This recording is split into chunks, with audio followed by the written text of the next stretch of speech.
Hello, and welcome to Realm Narrative Gaming. My name's Tyler, and I play Dane the Druid in The Dark Vale, a real-play Dungeons & Dragons podcast about a group of heroic adventurers played by lovable idiots. We're so glad to have you with us, so without further ado, let's get started. When we last left off, our group of adventurers, having cleared the sewers after fighting this strange kind of amorphous blob consisting of diseased rats, managed to make their escape, as well as clearing the sewer of any horrible creatures and opening the main sewer valve. Walking through the city streets as they returned to town, fairly disgusting, they came back to the Red Brook Manor, where they were paid for their deeds, as well as rewarded with baths and lodging inside the Red Brook Manor, having baths and plush satin sheets and just wonderful beds. Each of you took to your own bed except for Rondon and Dane. And as you neared your rest, Kwansang gave the Ring of Water Walking to Bale so that she would not drown. Completely on his own. No one else interfered with that. But as he returned to his chamber and everyone took to sleep, Errik had a horrible vision of this beautiful house in which he stood over a mutilated corpse. As the sounds of rain surrounded him, the billowing of the curtains and the racking of the shutters kind of burned into his mind. He awoke and made his way outside, walking up the walls and to that portion of the town where he knew Cathel had lived. He saw guards investigating the interior of that same house, and it seemed all too familiar as he put together that he had done this in some strange way. Making his way back to the Red Brook Manor, he encountered the same figure, this smooth-talking man as he refers to him, where it was revealed that Errik had approached the smooth-talking man and convinced him to erase his memory of any of the horrible things that he had experienced. A little back and forth happened as this figure grew impatient with Errik, telling him that he owns him, but there's nothing he can do. And as Errik said, "What are you going to do if I don't?" He flicked his cigar as it spun through the air, and as soon as it hit the ground, everything went dark. And that is where we pick up tonight's episode of The Dark Vale. So, Errik, you lay on the cobbled street, wide-eyed and disturbed. The twisted and scarring thoughts of a land of fire and demons scrambles your brain. Your robes and your flesh are singed as the remaining embers are extinguished with a loud tss, and smoke rises from your body. You are not the same halfling from a few moments ago, as your body was hurled through hell. The smooth-talking man is nowhere to be found. And as the rain continues to fall around you, you can see the small spotted cat approach you.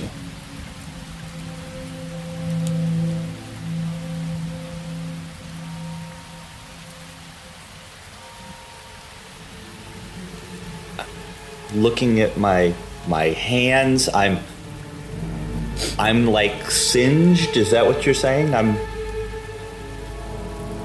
Yeah, your clothes are singed. Your skin is slightly singed.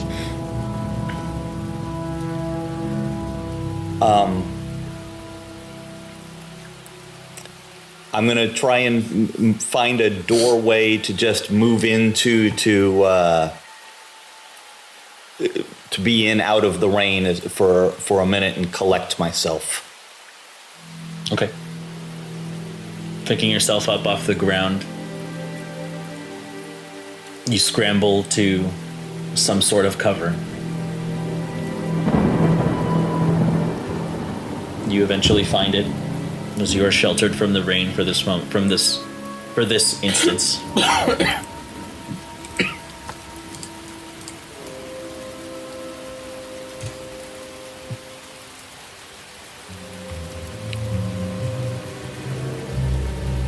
There's a cat out and about. Are there people out and about at all? Very scarcely. Just anyone who absolutely needs to do something is outside. Otherwise, there's no one just walking around without purpose.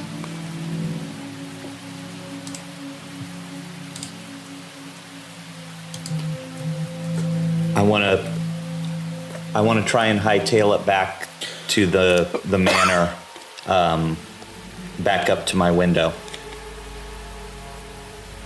Okay.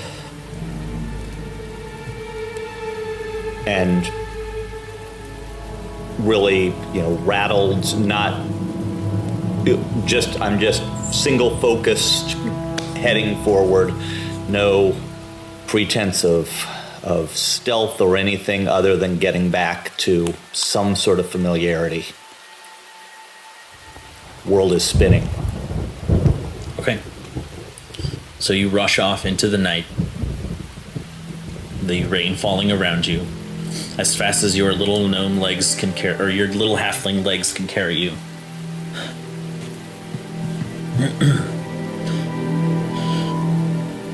It's about maybe 15 to 20 minutes as you are keeping a pretty fast pace as you scale the iron gate outside of Faustus's manor, rush through the large field/garden, and walking your way up.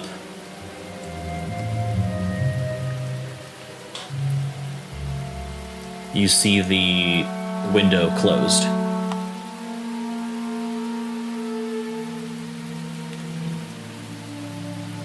I'm still going to go up to it and see if there's any way I can open it from the outside. Okay. The window opens. Stumble in, immediately take off all my wet clothing, and try and find places to hang it to dry, because I'm not going to ask the house staff to clean clothes that they just got done cleaning, but I'm also not ready to run around in wet clothing. Oh, sorry. You wouldn't have been put back in your clothes. You would have been put into sleeping garments. Ah, okay. Your clothes would have been folded and prepared for you when you left, but not. You wouldn't have gone to. They wouldn't have let you go to sleep in your travel clothes. Sure. Okay. Yeah, that makes sense. Okay, so taking those out and hanging them over, a bedpost, just to try and get them away to dry a little bit. So Errik, as you are putting your clothes, just folding them over any piece of furniture to not kind of just leave them on the floor, you begin to, I assume, change out of them. Yeah, and it's that sort of frantic motion, just constant moving, where your mind's racing, you're trying to figure out what to do next, and you're just doing whatever to to keep yourself active. And so running over and hanging the night clothes over a bedpost, and then going over and starting to pull on pants, and then, oh, geez, I'm going to pull my book and wand out from under the pillow where I had stowed them. And, okay, now I need to get a shirt on, and just constant motion of frantic. And after a little bit of time of getting dressed and kind of starting to get a hold of myself, I'm going to step out into the hall and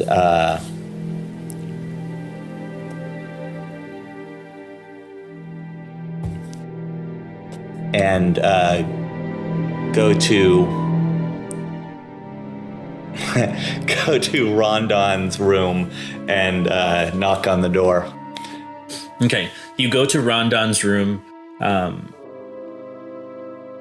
and very quickly you see that the door is open itself, and you can see that there are servants inside cleaning. One of them looks up to you and actually says, "If you're looking for Carlisle's guests, they're currently having breakfast." Thank you. I'll be sure to join them. Is it this way? How do I find the breakfast dining hall? You can see one of the servants kind of walks up to you and just signals for you to follow. Okay. I'll follow them. Okay.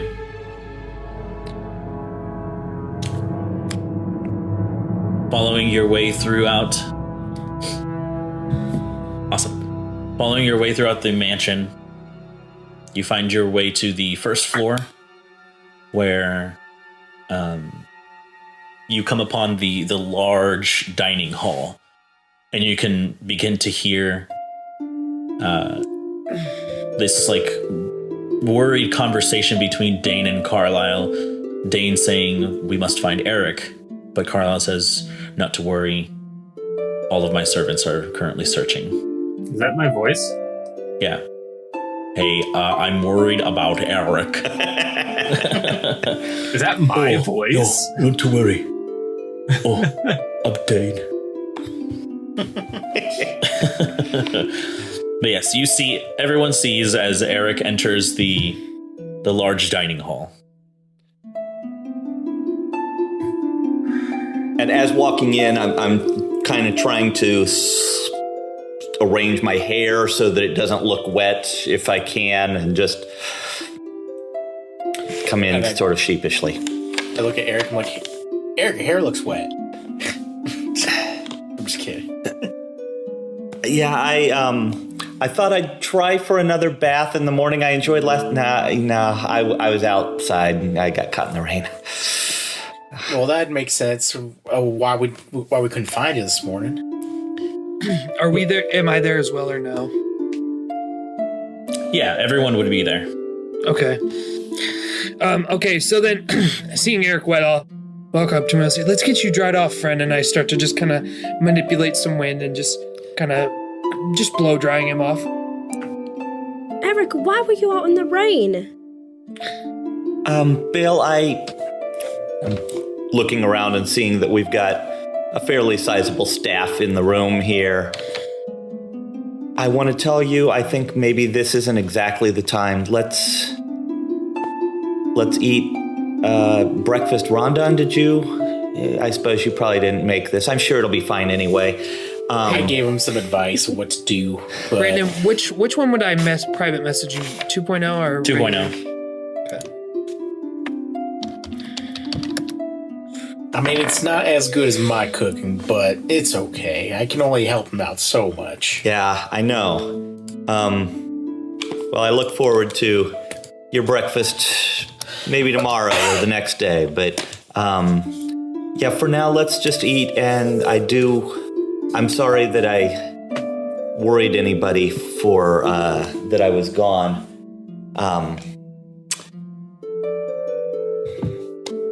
Well, we're gonna have to have a discussion about that after we eat. Understood. Errik brings up a good point. Perhaps we'll have Rondon's breakfast in the coming days. Are we going to... We've got leads in Onor, we've got leads in the north.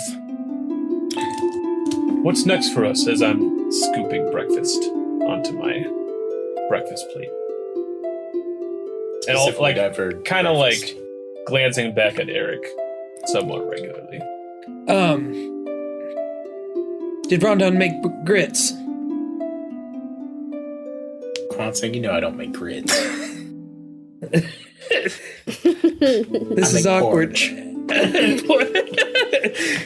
Porridge. I would like some of that, and I kind of try to pull Errik away just briefly. I've got a plate of food, but I'm just sort of pushing it around more than eating it. So yeah. So This is delicious. Phil has no idea. I love it. And I just say to Errik,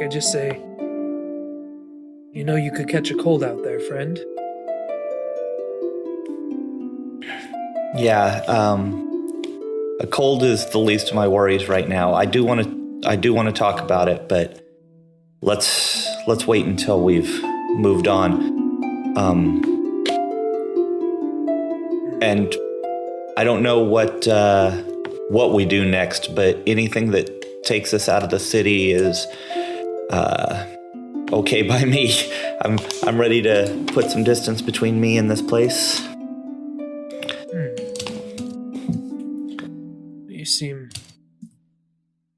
fragile, Errik.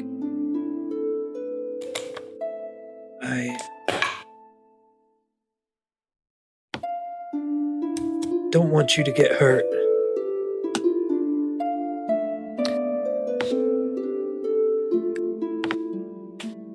I appreciate that. Maybe we could go, scope out that person. Tell you what, why don't we just talk about all this later? Just maybe not while we're right here in the mayor's house. Yeah. Honestly, Can I have some more eggs, please? yeah, we should honestly wait till after the rain. We don't want to catch your death out there. That's true. There's a slight moment, Errik, as you're looking at all the resplendent food that there is. There's suddenly like this vision that comes to you, almost as if everything flashes for a second and changes. The table itself seems to be made of bone. The food on the table is all raw meat covered in flies and maggots, and there are flames everywhere. Your friends who are speaking to you turn into demons, and then suddenly you come back. It's me, Rondon.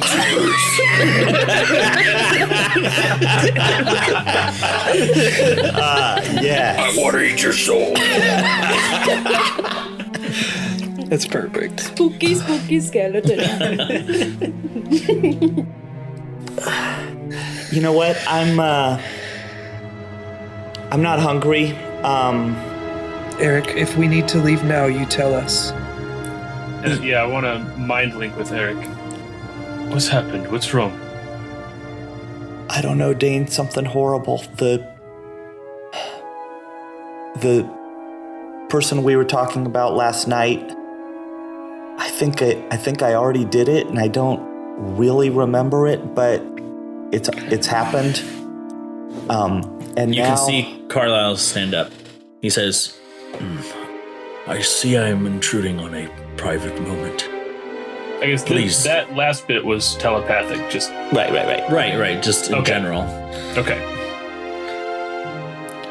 I will see myself out. Please do enjoy the rest of your meal.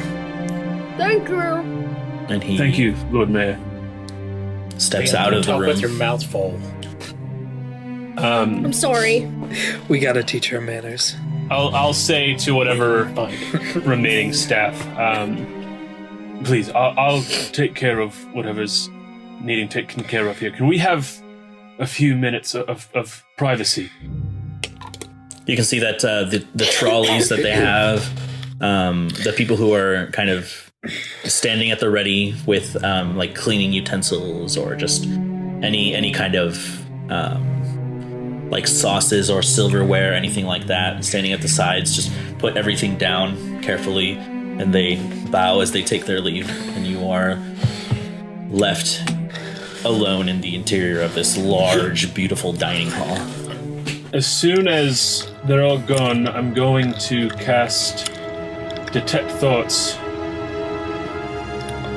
which lasts for 1 minute. I'm going to make a circuit around the room just to make sure there's no one eavesdropping. No one hanging around. Are you listening to our thoughts? I'm not listening to your guys'. I'm checking to see if there's anybody within 30 feet of the room who's like got an ear to the door or something. Gotcha, because that would have been hilarious to hear what Ron on Timbers is. It's just a lot of silence, honestly. The description of the spell. You can also use the spell to detect the presence of thinking creatures you can see. You can search for thoughts within 30 feet of you. Once you detect the presence of this creature, you can read its thoughts. Surface level. You learn the surface thoughts of the creature, what is most on its mind in that moment. So, I'm not focusing on any of you. I'm just trying to see if there's anybody. But I guess if you're in the 30-foot range, I would get to the surface level. Do I realize what Dane is doing? Not really. No, you can see that he's surveying the room in some way, but you don't understand the exact nature of the magic. So I'd be like casting and like walking around kind of with an ear to the wall around the whole perimeter. It takes several minutes to do this just to be thorough. But you do get the sense that you're clear. It takes several minutes to walk around the full length of the room? If you're just walking around the perimeter, not really, but if you're scanning the entire room, then yeah. I mean, detect any thinking creatures within 30 feet of me at any point as I just make the full circuit. Yeah, takes you about a minute or so. Okay, that's all on the spell lasts. I just need to know if I need to cast it more than once. Mm-hmm. Okay. Well, you're like sprinting around the room trying to like make the most of it. Dane, what are you doing? I'm making sure there's no one that's trying to overhear us. I know that Carlisle's a good man as I turn back to the table. But there are some servants here, many servants that worked under Faustus. And there may be some who are loyal to him still. And about how big is this room, Brandon? I mean, it's huge. It's like maybe, I would say like 70 feet wide to 80 feet and 80 feet tall, or not tall, but like lengthwise. Okay. Like it's huge. Gotcha. Is it one of those long dining tables? Exactly. Yeah. Okay, I'm into it. I'm sitting at one end. And there are like other kinds of tables and chairs, and you can see, like, what am I trying to say? Like, these like beautiful large stained glass windows that you see in here as well. Okay. I'm gonna really lean in heavily to my passive perception, I guess, because I don't really need to roll perception to see if somebody's coming right now, but just being alert.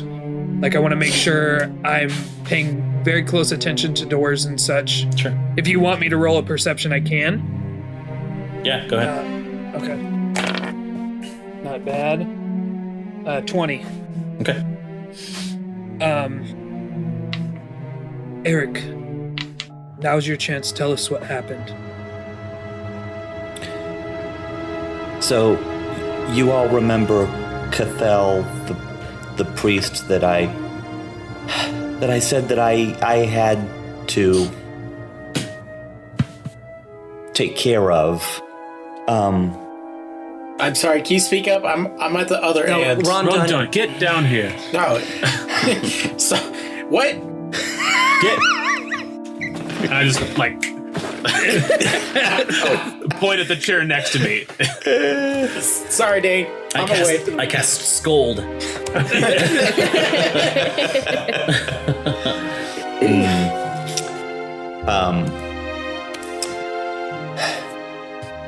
When we went to sleep last night, I had a dream of a vision, but it definitely was more than a dream, of her being dead and me standing over her with her blood on my hands. And it was, it woke me up. I knew it was more than just a dream. So I went to her house and I looked in, and it was exactly like in my vision. She's dead. My dagger is on the floor next to her in her house. She's still there as far as I know. And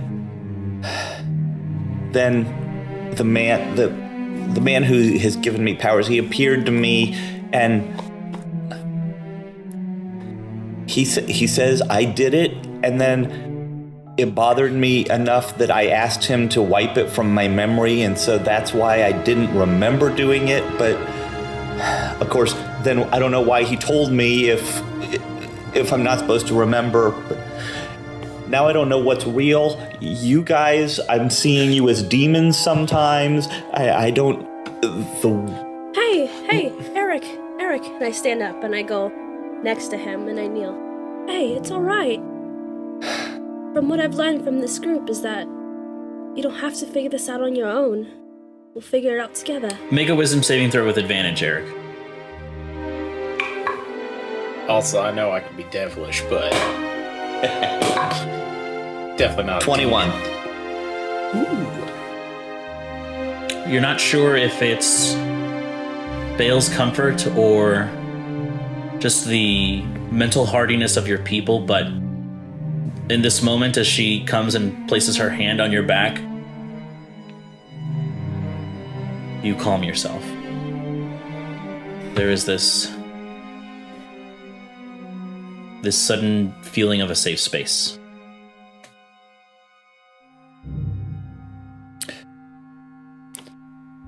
Thanks, Balefire. I put my hand on her arm as she's reaching out. Of course.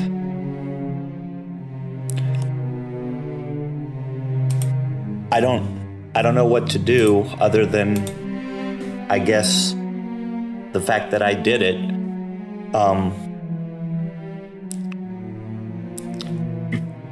He's gonna call on me again at some point in the future, and apparently I don't necessarily have a choice on whether I do what he needs doing. I'm so sorry. Your dagger's still there. It is, but We need to go get it. I mean, it's not like it has my name on it, but maybe I should be telling the guard what I know, right? I mean, they're investigating a murder, and I know who did it. Shouldn't I be telling them? Errik, you're a good man. And the right thing would be to tell them. But I think we have to figure out how we can help you further. If you have no recollection of doing this, I think it's the person using you that's at fault.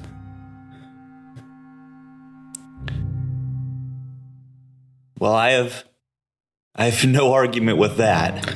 I don't remember doing it. It's like I remember seeing it being done. And that's what we can't prove, Errik. We don't know that it was you at all. If you just remember seeing it, the things that we have come into contact with these past weeks together, anything is possible, Errik.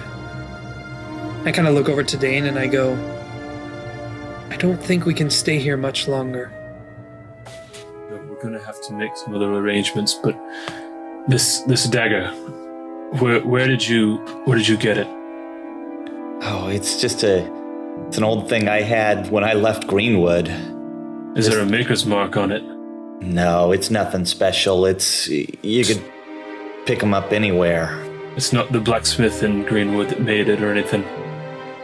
Well, Probably, yeah. I mean, that's where I got it, so... Were the guards already at the house when you were there? They were there. They weren't in the room yet when...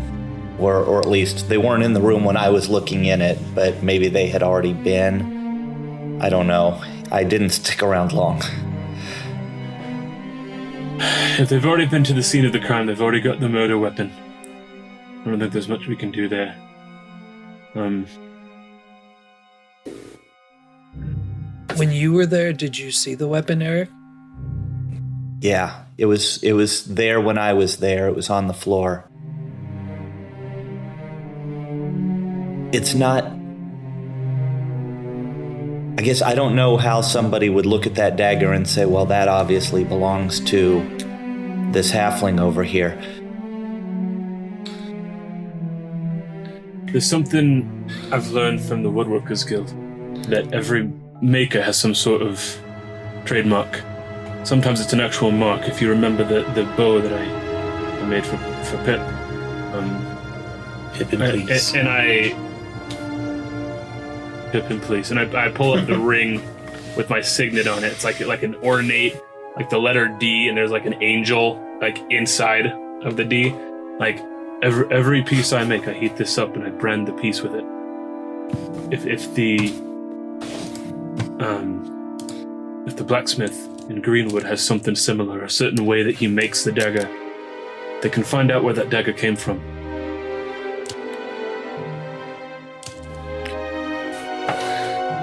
Brandon, I have two of these. I have two of these daggers. Well, I did. Now I only have one left. Do I know? Does it have a distinguishing mark on it? Make an investigation check.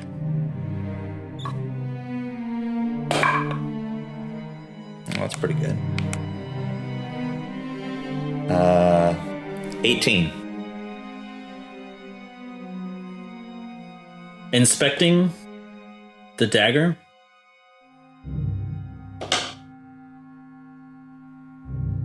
it isn't immediately obvious,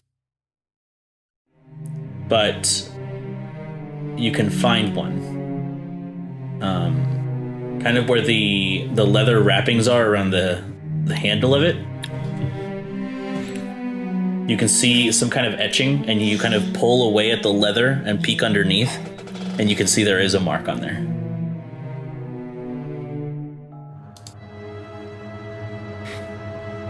Also, when you were describing Dane's insignia or whatever, like with the D and then it's an angel, all I can think is Dangel.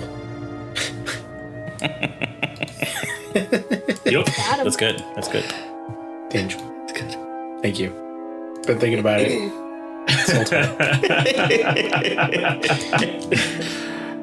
I love you, Mac. Good stuff. So, okay, yeah, I mean, it's just like this one, and I've carried this dagger around forever. I've never noticed this before, but yeah, there is. Point it up. There is a mark here. I mean, Now, I know we can get it without going into the house. All I need is a visual of it. I mean, it looks. This one's damaged from. Well, you weren't around yet, but we fought some stuff that damaged this one. But otherwise, it looks just like this one. Is that good enough? Well, I need to be able to see it because I cast Mage Hand. I can have this little fella go into the room, pick it up, and grab it for us. It's a neat trick. Thanks. Learned that my first year. How I imagined now, just the way you described Mage Hand was like you literally summon a mage's hand, just like walk around like Yeah. because of it. I think that's kind of basically what it is. I mean, it floats, but it's like a squid hand or a jellyfish. I always imagine it like telepathy. I think Mage Hand is actually visible because the psionic stuff they were doing for Unearthed Arcana, like, it's basically you can cast Mage Hand, but the hand is invisible. Is okay. how it's worded. Yeah. Errik, I just need to be within 30 feet of it, and I can bring it to us. And if we can't get within 30 feet of it, I think something about Mimi is... Well, and I try to wild shape into a mimic. Okay, you close your eyes as you kind of bring your arms close to your chest, and there's a sudden kind of almost like a liquefaction of your flesh as you become almost gelatinous and amorphous. And I will become a plate on the table. And you can see his form suddenly begin to shrink and flatten, kind of sharpen and refine as this beautiful white china is created. And you can see Dane just... Oh, brilliant! And I pick it up. Dane, can you see me? Don't drop it. Blue eyes open. Good idea, This Dane. is so cool. We can toss you in through the window. Perfect. You know what I can And they do? just shatter. I can mage hand you into the house. And then leave you from there. I'm not sure Oh, it talks. how it... Well, I guess this would be mind linked. Well, now that I've done it and I know I can do it, I'm gonna Dane shape again. I'm gonna ask Balefire with the mind link. Can you put me down, please? Wait, Yes, you of course. can just not Dane I'll put you on the shape. floor. That way you don't end up on the table. You can just mimic yourself back to Dane. It's objects only. Oh, okay. Never mind. That is so dope, Tyler. Does your voice sound like Mimi when you're in mimic form? Please. Well, I guess can mimics normally speak? Do I have like a voice in this form, or do I need to mind link? So Mimi did have a voice because some of them can learn. So let me see. Let me see real quick. Normal mimics cannot. Yeah, Mimi was an exception. Okay. So no, it's all the normal Dane mind link voice. I know. I'm sorry.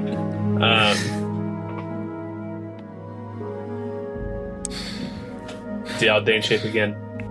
The only thing I don't know, I know that Mimi was some sort of chest.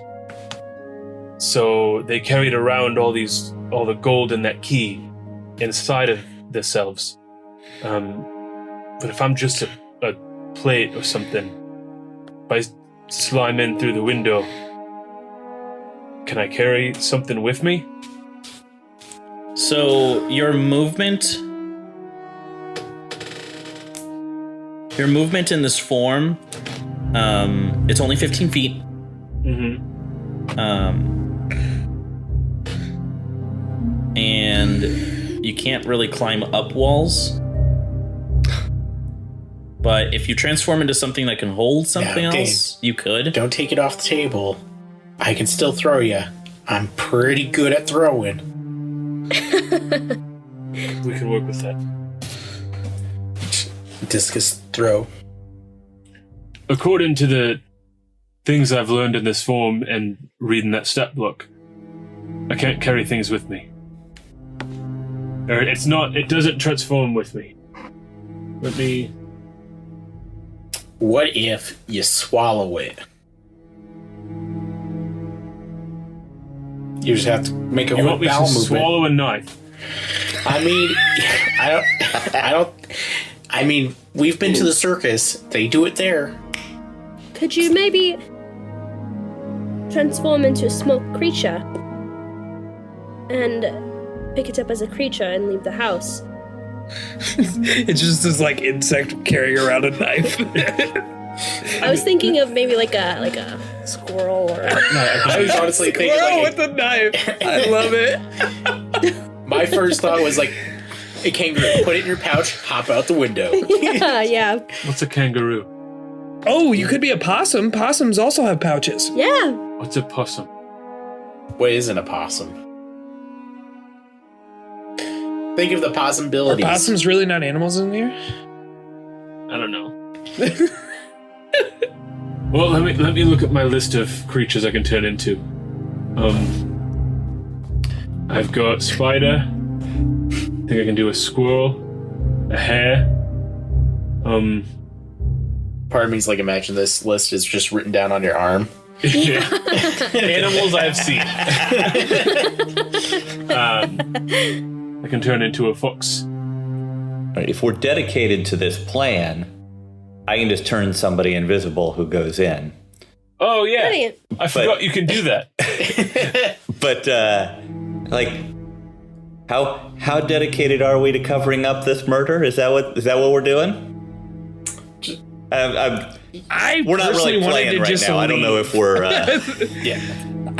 Yeah, this whole time I was just like, let's just get out of here before it's too late. Yeah, let's just get out of Greenwood, like Berkshire, thank you. or Berkshire. Yeah. Then we become fugitives again. We need to leave. We need to get out of Berkshire. My fear is that they find this dagger, they find the mark, they link it back to Greenwood, they know that there's a halfling traveling with us.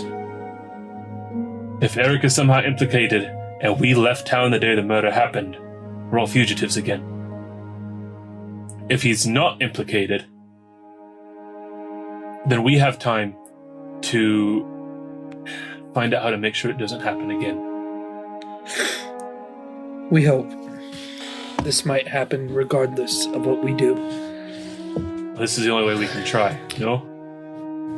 Yeah, I'm not making you all fugitives. Errik, here's my fear. Carlisle just left this room because of a very private conversation he obviously knew we needed to have, and a body gets found in the streets. Errik Mugweed comes in, soaking wet. We all saw that. We're left with the dilemma. We stay. At the very least, you'll be looked at. If we go, we'll be fugitives again, but here. Hopefully not everywhere.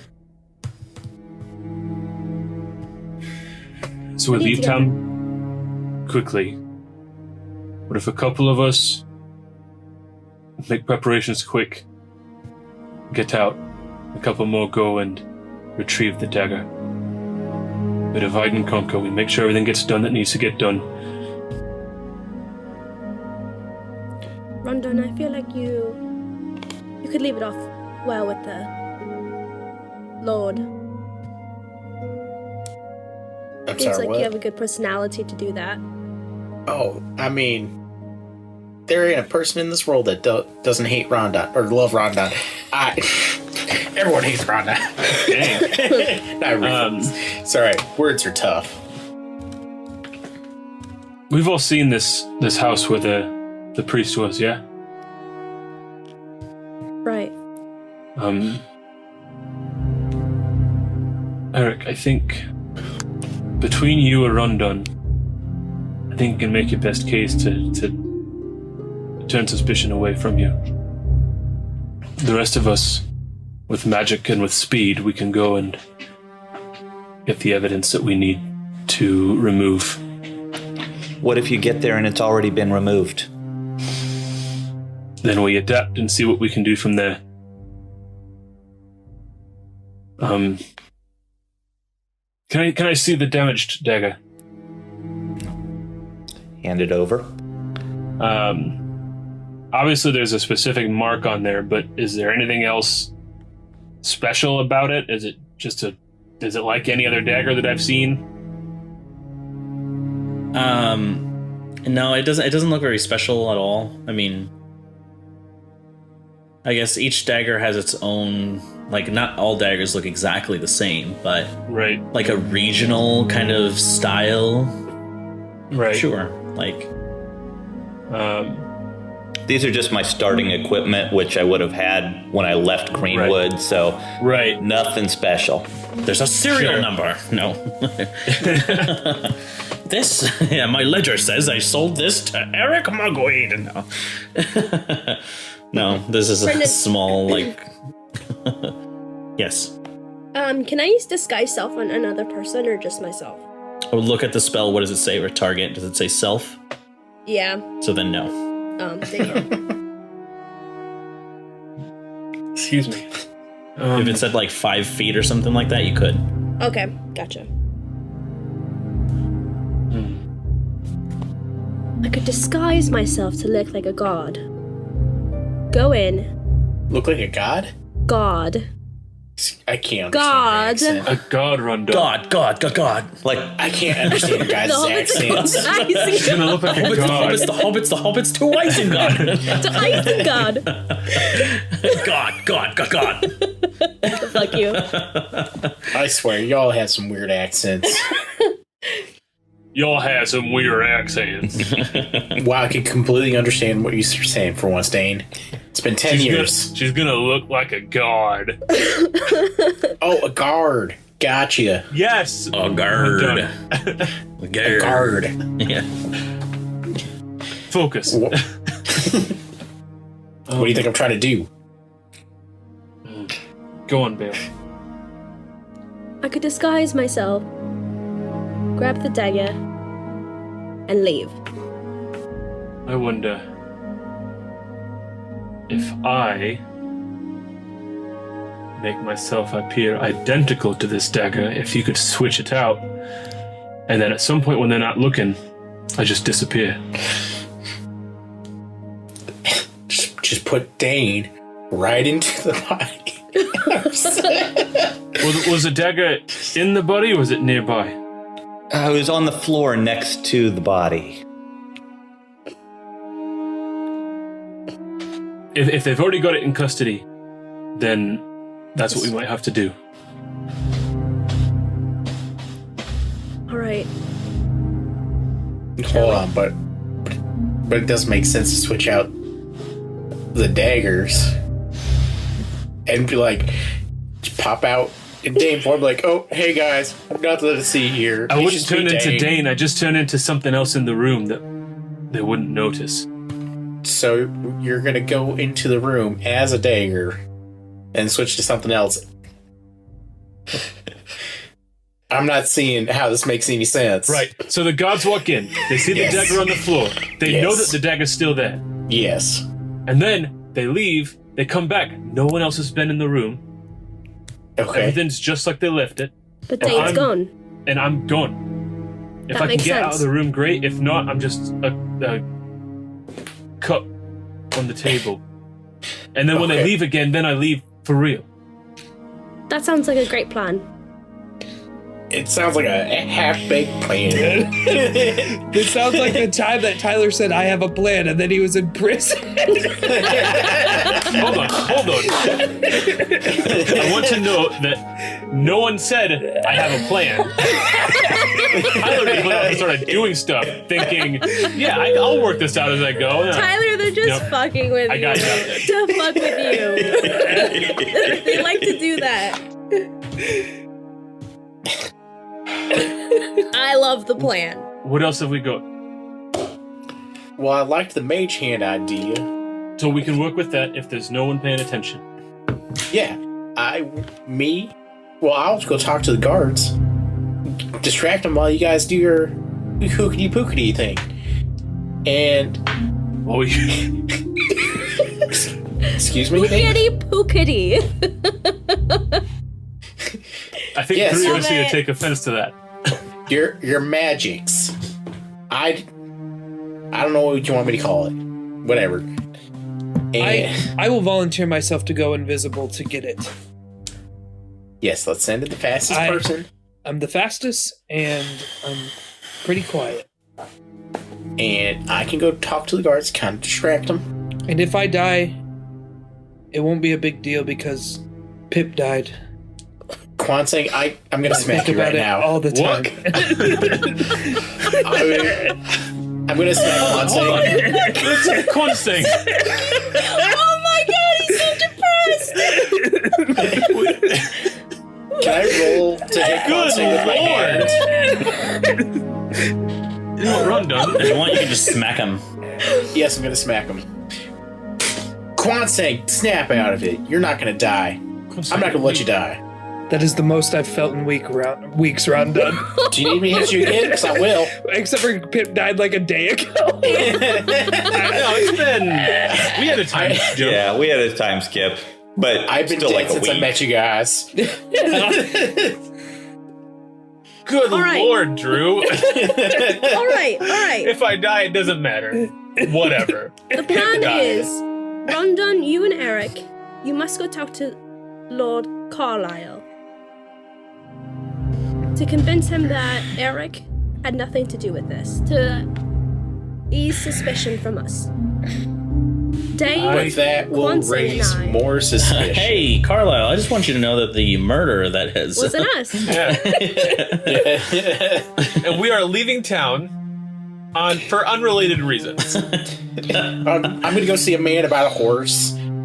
Oh shoot, we gotta return the horses.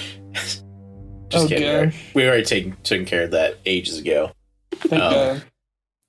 Well, you didn't. But Yes, I did. You just paid it off. You just paid the guy. You didn't return the horses.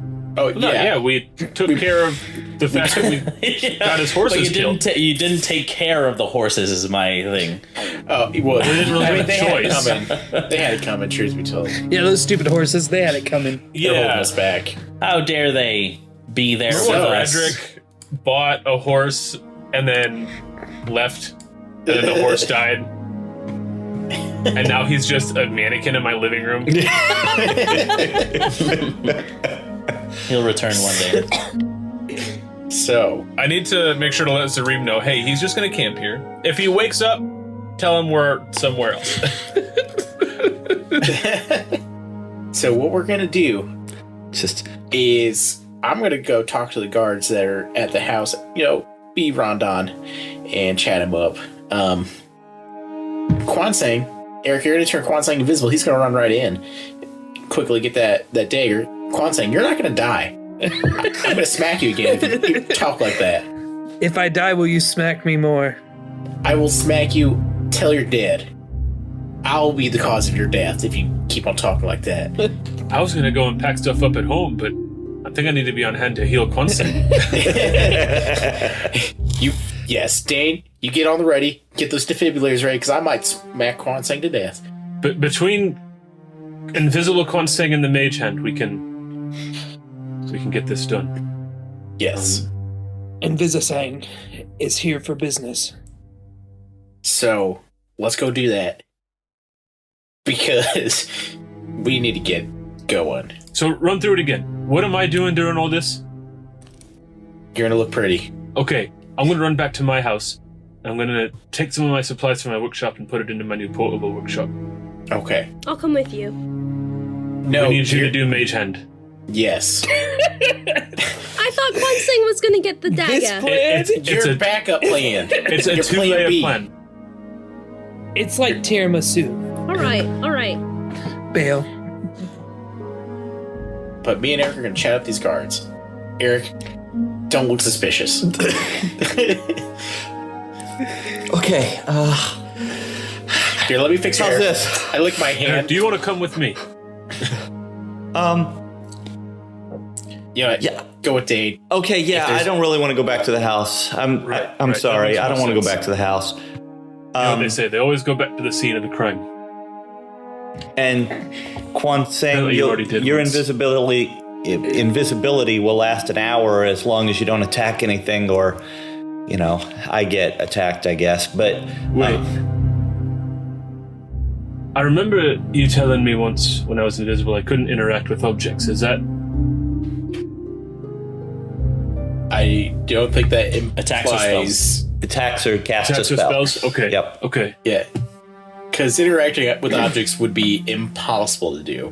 Because what is the definition of interacting? Tyler was Walking? misremembering the wording on the spell and didn't know how to say that without metaing, so...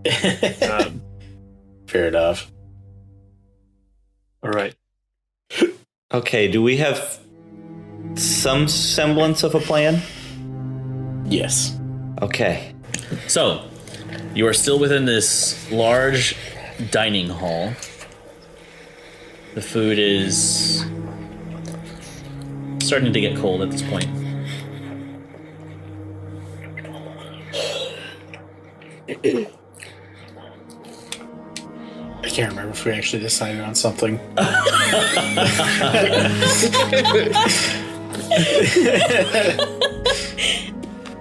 All right, Errik. we'll take a little break. Between Quonsing and Balefire, they're going to retrieve the dagger. Errik is going to speak with Faustus and explain that... Who? Ooh, Carlisle. Jeez. I'm just... You're gonna have to make me spit in this lovely dining hall, Dave. Do you think Faustus was his last name or what? Yeah, I No, sometimes do. I knew it was his first name. It was just... He's like, there's a new guy in the role, and Oh, my sure, brain's sure, just sure. still thinking about It's like the Pip thing. Yeah. Yeah. It's like the Pip thing. Gotcha. I was confused about it for a long time, though. When we met Carlisle, I didn't understand how the name, what do you mean he's got, shouldn't he be Carlisle Faustus? But I got it eventually. I mean, Faustus does kind of sound like a last name, but it's like Anderson Cooper. Mm-hmm. Yeah. Or John Jackson and Jack Johnson. Yeah, exactly. Just like that. Anyway.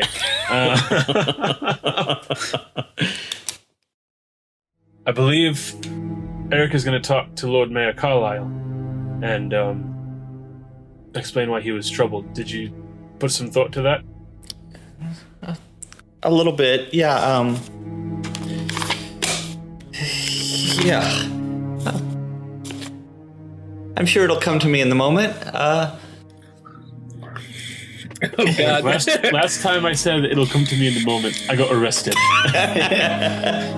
And the previous time before that, he was like, do you know what frogs do to spiders? Tyler, I'm sorry. Let's make fun of Carlo more. Let's go back and make fun of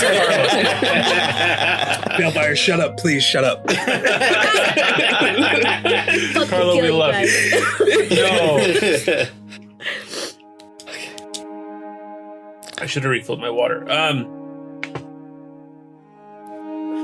So yes, I'm going to talk to Carlisle, Mayor Carlisle. Continue.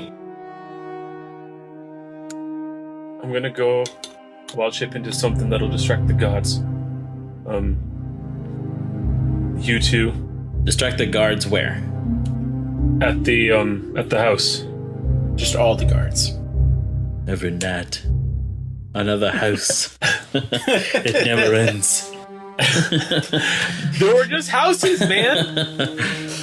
Anyway, People aren't allowed to live in the forest. anyway. Rondon, Yes. you look pretty. Thank you, Dane. I slept pretty well last night. No, I'm saying that's your part of the plan. You look pretty. Oh, Just exist. You back up, Oh. Errik. okay.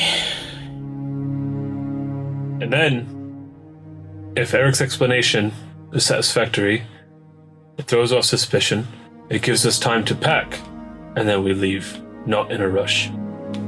Aye? Yeah, you don't have to leave in a rush, Dane.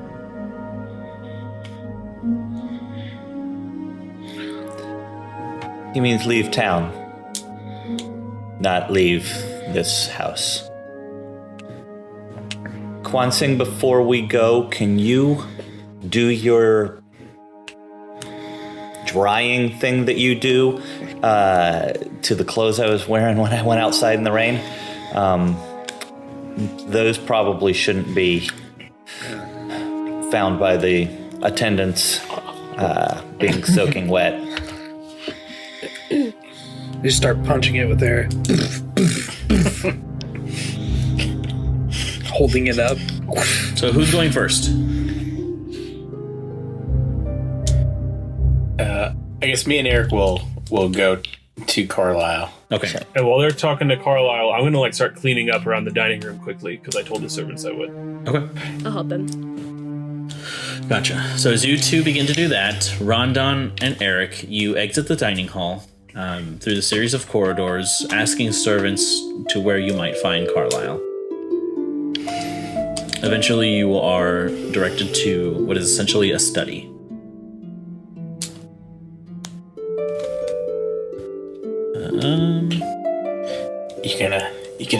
You gonna talk to him, Errik? Yeah, I'll talk to him and see if just try and give him an explanation for why I was acting a little squirrely. And before we enter it, I'm gonna square you up and just like pat you on the shoulders, like, all right, Errik, I know you can do this. Just breathe in deep, relax. Deep down, you're still a very good halfling. You're my friend, and I love you. Love you too, Rondon. Okay. And give a knock on the door. The door opens as you see this servant woman. She appears to be very elegantly dressed. She appears to be an Asumar with this purple skin and like platinum hair kind of put off to the side. You can see this like very beautiful like coif to their hair. And as they open the door, you can see this. What the fuck am I looking at right now? Drew nipples. Oh, If I can't my show God. feet on screen, you can't show nipples. That's the rules. This beautifully furnished interior with this kind of almost like a leathery scent inside, and you can see what looks like a lot of beautiful couches made of leather, as well as a bunch of like leather-bound books, papers scattered, and you can see this one almost like a magical torch of some kind. At the far end of this room, atop this rectangular, dark wooden desk, and Carlisle Redbrook is. I was about to do it, yeah. You guys are making me do it now. Carlisle. God damn you guys. Carlisle Redbrook is sat here. Papers scattered. He appears to be writing with some sort of beautiful golden quill. And he kind of directs you to enter. I'm sorry, Kylo. Why are you writing with money? That's a good one. Rondon bursts into flames. Just kidding. Why? As we're walking forward, with my hand at my side, I'm just trying to do the wiggling fingers that I've seen Dane do before, and I just don't know what the heck it is he's doing, but as I'm doing it, I'm casting guidance on myself. Okay, sure. And Do your fingers hurt? a little. I'm not used to moving them like that. Looks like your hands are cramping. Mr. Mayor, I'm sorry to interrupt you. Rondon and I, we just wanted to, well, first off, thank you for your hospitality. You've been really more than generous with letting us stay here and feeding us this morning and everything when... Really? I thought the Timbers were hospitable. You really know how to outdo the Timbers. A+. I also wanted to apologize for my behavior this morning. I was a little out of sorts. We got word that a friend of ours, a family friend, has gone missing, and I think we're probably going to head out of town to go look, but I was just out of sorts about that, and I apologize for my behavior this morning. Thank you for your consideration. Make a deception check. Can you do it with advantage? Because I'm helping him. You have said nothing, so no. Excuse me. That's exactly what we found out. Exactly what we found.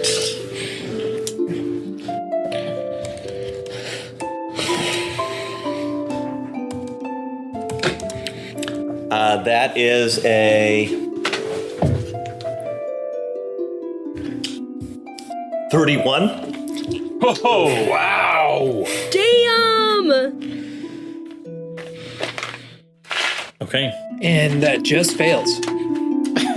He says, wait a second, you murdered Cathel now. You're like, what? And you like turn around and there's a piece of paper stuck to your back. It just says written, I murdered Cathel. God! I should have checked your back. yeah, we didn't check his back for papers. It was Rondon who put the paper there. So I just want to double check that I'm right. What kind of check did you ask me to make? a deception check. 31. Okay. Okay. You can see him. He takes off this pair of reading glasses and sets them on the table. You can see his expression change to something very dire. And he says, oh, my deepest condolences. I understand. It must be difficult. Losing someone of your family. I wish you the best of luck. Thank you, and I understand that you've had a similar loss recently yourself, and I apologize for opening any wounds. Again, thank you so much for your hospitality. I believe that we are going to gather our things and take our leave. Is there anything else that we can do for you? Not at the moment, but if you should so choose to take on any odd jobs in the future, I will keep you in mind. Absolutely, whatever we can do to help the town. Thank you again. Also, if you're ever in the Lake of Timbers, we'll put you up in a really nice spot. Just tell them Rondon sent you. I'll keep that in mind. Best June bugs around. As you What can do you think we see, eat? as like I a imagine- slight smile curls across his face. And he puts his reading glasses back on. Yeah, I'm gonna grab Rondon's elbow and just kind of start backing towards the door, like, let's quit while we're ahead. Good idea for backing up. They will never see the note. We should have asked Carlisle for like nice rain jackets. Too late now. Ask the So- curator. So now we come to Kwansing. What were you going to do? I'm gonna break into this house. You just punch a hole in the wall. And you should be a little more specific. I'm breaking into this house.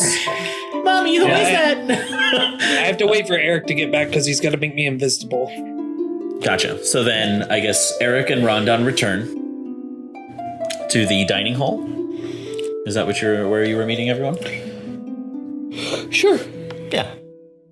The group is together once again. Errik, are you ready to do this? Yeah, is there anything we should get from your room after you go? You have everything you need? I don't think we're coming back to the house right away. I'm almost certain I have everything. The only thing left in that room is tears. just super depressing. Yeah.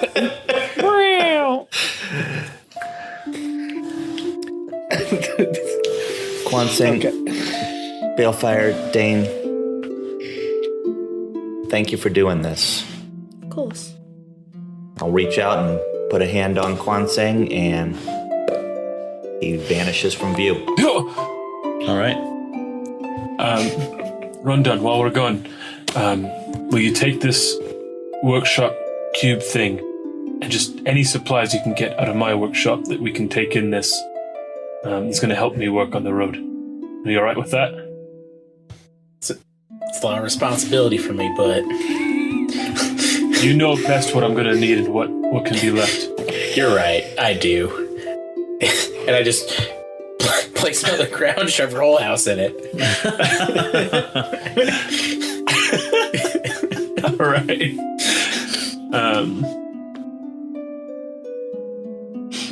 And then I will. Are there like servants in the room? I assume not, because Yeah, I wouldn't have done the invisibility in front of servants. Yeah. Wait, if you can turn people invisible, then you must have killed Cathel. How'd you hear about it so quickly? It's all over Tweeter. Oh, I can't turn into a bird. Not till next level. Okay, I gotta figure out something. Oh my god. Are you let's take another serious? 15-minute Can't break. believe I forgot that. Okay, Okay. Tyler. I Just turn into a dolphin again. Yeah, in the middle of the street. flopping on the stones in front of the house. That'd be a distraction. That would be a distraction. That's very true. Shoot. Just turn into a bear right in the middle of the city. Run into the woods. Turn into Dane a squirrel and throw acorns at them. Throw your nuts right at them. Well, I'm gonna. bullet seed. Turn into a Bulbasaur. Bullet seed. Can you turn into like a bee? Nothing with a fly speed. Not till level 8. A bee? Squirrel. Just when they come out, like attack them. I'm gonna. So I try to wild shape into a bird, thinking, "Oh, I'm a little more powerful now. I can maybe do this." I'm so sorry, not yet. What I can do is I can do the mimic thing again, and I can get inside the house. And then if there's something that they're about to do, I can just make some noise somewhere else and draw their attention from where one thing's at.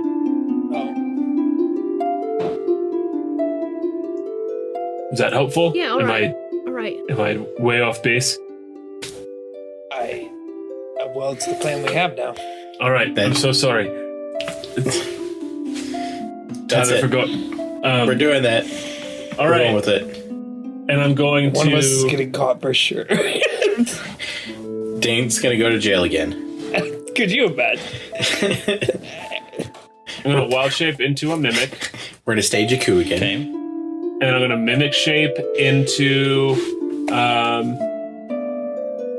Well, I'll just do a dagger that Bale can put in her belt. Okay. You begin to tuck your arms into your chest, and suddenly you become this gray amorphous blob that then turns into a dagger. And this dagger has like stick figure feet and arms. No, it doesn't. And you pull them in. It's like Forky. Yeah. Toy Yeah. Story. Yeah. You know what daggers do to balefires? No, what? They hurt her. No. Right, so we go. We go. All right. So, as all of you leave the manor, you're greeted with the dark and rainy exterior.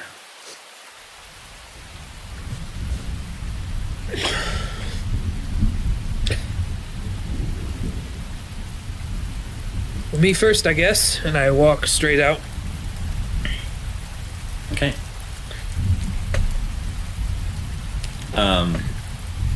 As Kwanseng walks forward, he is near invisible, save for just the marks that his feet leave across puddles on the floor.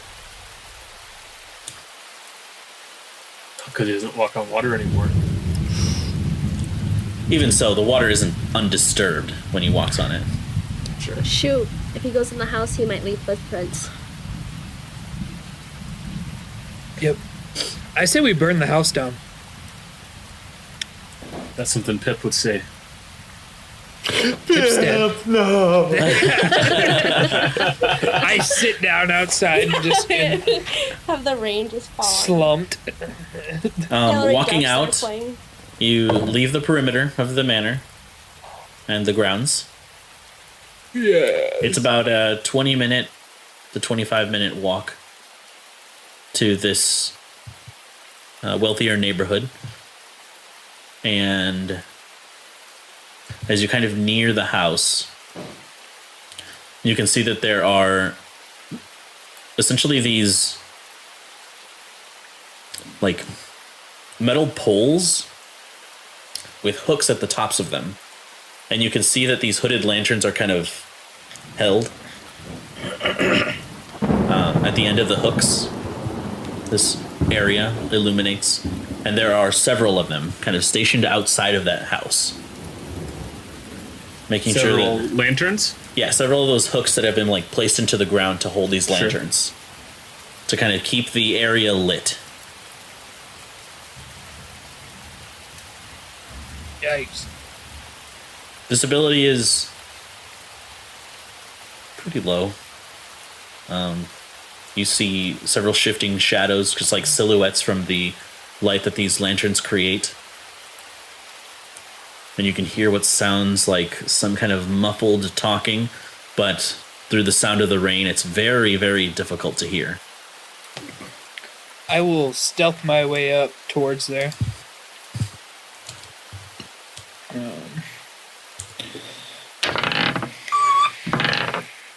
22.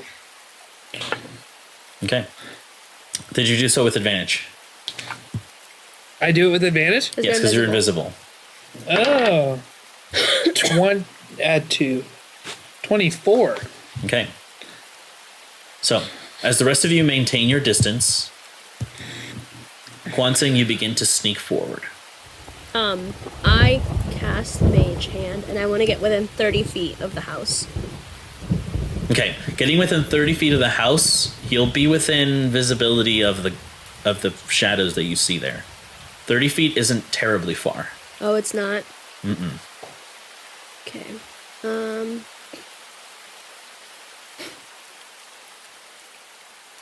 Well, then I'm just gonna, like, pretend like I'm just, like, walking past the house. And, like, I'll cast Mage Hand, and I'll send Mage Hand out as I'm walking past the house to knock on the door. And then, like, walk away. Okay, so you won't need to make a deception check, because at this point all they see is just a dark shape. Yeah. But you will need to make a sleight of hand check, because you're casting a spell and Okay. relatively in front of them. Well, can I cast Mage Hand before I go up to it? Like, the 30 Yeah, feet? yeah, you can. So I'm just gonna do that. That Okay. way it doesn't, like, look suspicious. Okay. Did we figure out if Mage Hand is invisible or not? A spectral floating hand appears. Okay, so it does have a shape, and it does have some tangibility, I guess. I mean, Yeah. it has some visibility, I mean. Right. So, So they'll see the hand. but they won't know it's from me. Let me double check.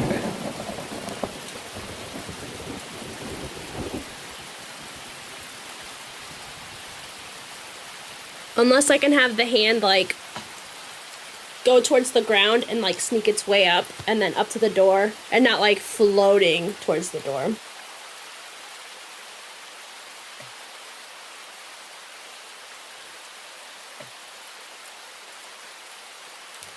Okay, yeah, it just says it appears. It doesn't leave a trail with you or anything. Yeah, and I want it to, like, instead of floating in the air, I want it to, like, coast along the ground. Okay, just go ahead and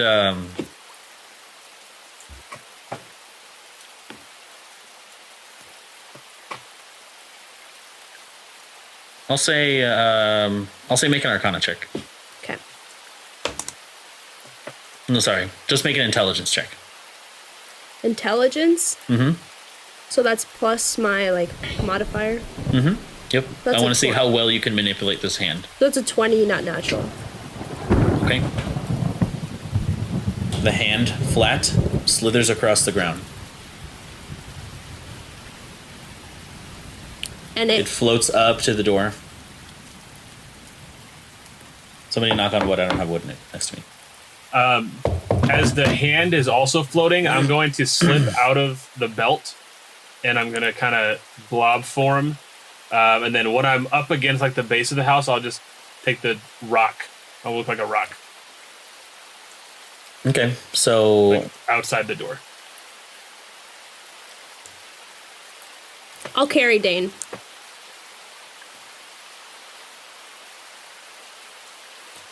So, order of business. Okay. The hand knocks. It creates this audible sound, the wood.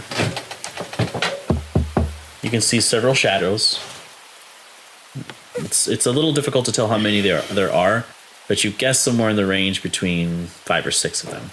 I'll make the hand slide down to like the hinges of the door. You can also dismiss it. Well, once they open the door and they step outside, I want the hand to kind of open it. At the hinges. Does that make sense? Sure, you're assuming a lot. But here's what happens. Okay. There is a knocking sound. The guards suddenly that are outside rush to the door. The door opens. There are more guards inside as you can see them beginning to speak with each other.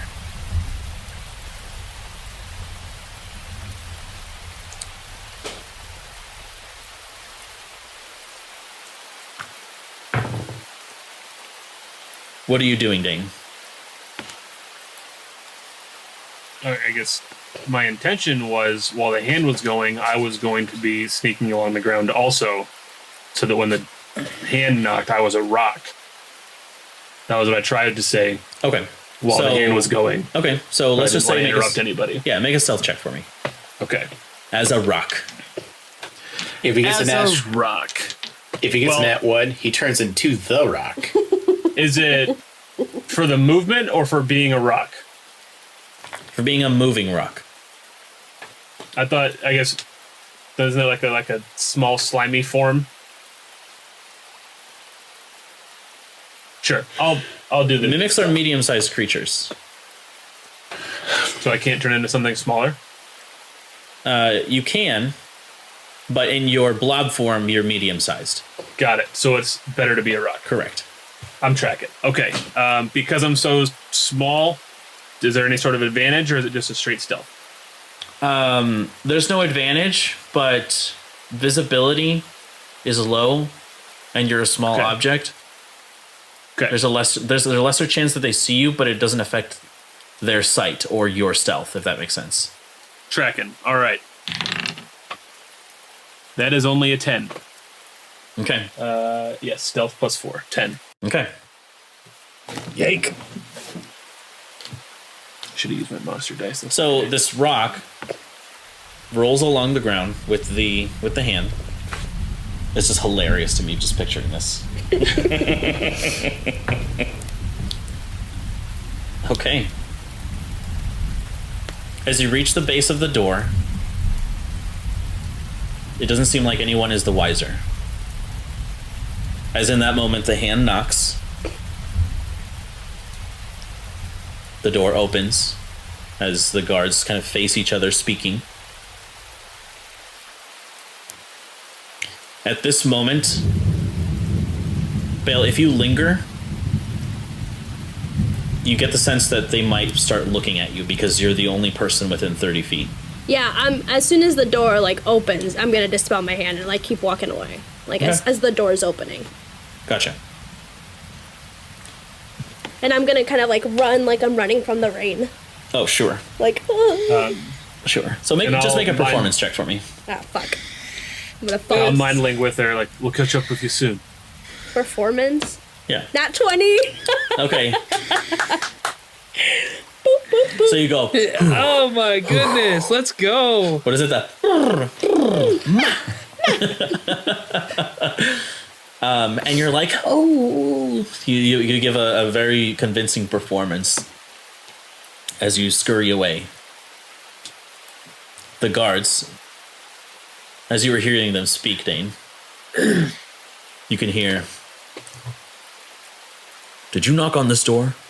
And the other one says, "No, I've been investigating." The other one goes, "That's strange.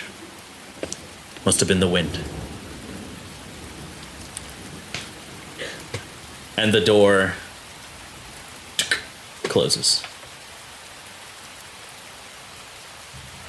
So there were a lot more guards in there than we thought. There's no way I could have got it there. I guess, yeah, did I have a number on how many I saw? Yeah, so there are 6 guards outside, just kind of standing, making sure no one comes close to the house. Inside, I will say that just from voices, you could only really hear one. But I guess I you know what? I'll say make a perception check for what you did see. Okay. While I'm rolling this, Carla has her fingers crossed. Yes. So assuming Kwansing got in there because I did not see, I'm going to stick with what I thought the plan was. So I make my way around. Okay. Well, hold on, because we haven't gotten to Kwansing yet. Okay. 9. Just that one. That's the only one that approached the door. Okay. So Kwansing. Right.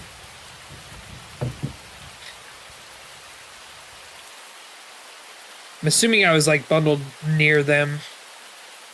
Yeah, Nope. you're standing like right next to these fools as they have no Could idea I that make you're a next to them. perception then? Yeah. When go the ahead. door opened Yeah. to look inside? Absolutely. Okay. No one is the That's a wiser. 23. Nice.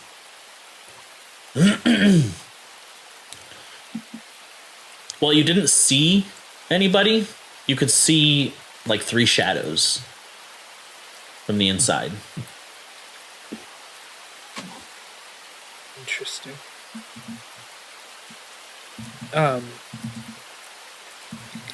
Drew forgot, but how many? Where did you say the body was on the main floor?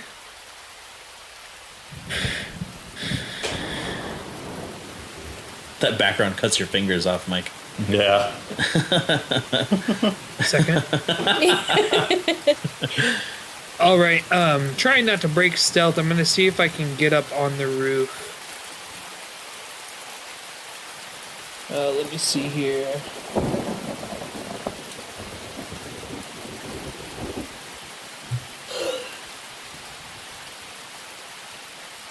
Are you using any equipment?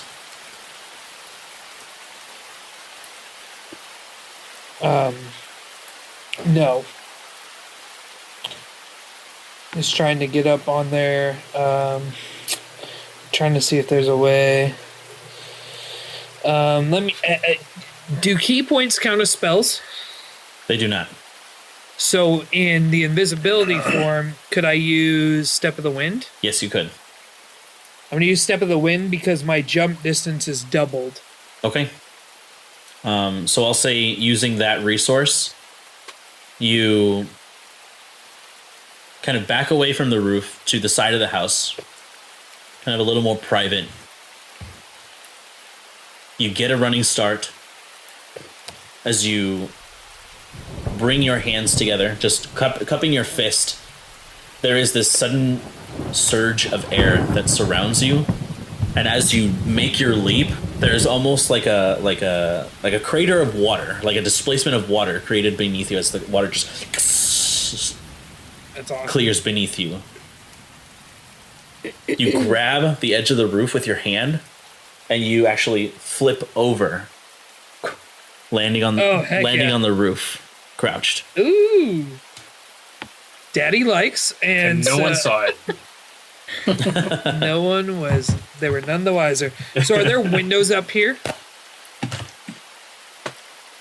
There are windows, yes. You can see gonna that there kinda- is. It is. Yeah. It's not necessarily a roof, but like a lip to the second floor of the house, like a gutter system to the second floor. Okay. If that makes any So I sense. kind of want to peek into one of the windows, like obviously not opening, but just kind of looking around to make sure there's no one upstairs. Make a perception check.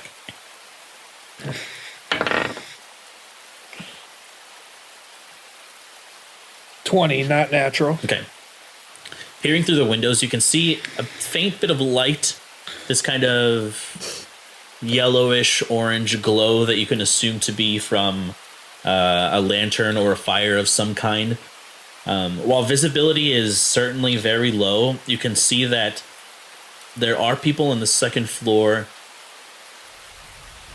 kind of carefully shifting at the very entrance of what you can assume to be a large bed chamber.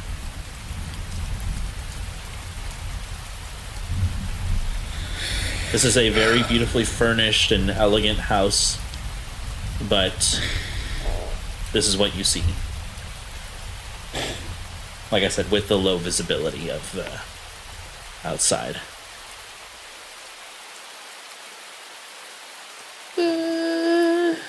Shoot.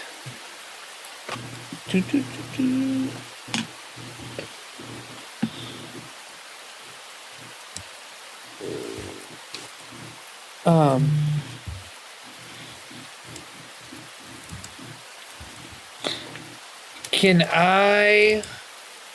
Did you have something, Tyler? Whenever we come to it, yes. Okay. Can I... Interesting. How do I want to do this? How do you want to How do many this? How many windows are up here? How many windows just from like the side of the house?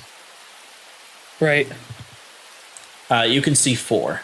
2 of them are spaced out towards the relative front of the house, and 2 are like a little further back. And the people that I perceived, were they in the front or the back, you said? It's towards the front of the house. On the second floor? Mm-hmm. Okay, I want to move up to the window that's closer to the front and kind of look in there as well to see if I can get a better look on them. Okay, just go ahead and make a perception check. A natural 20. Whoop, whoop. Let's Double. freaking go. Okay.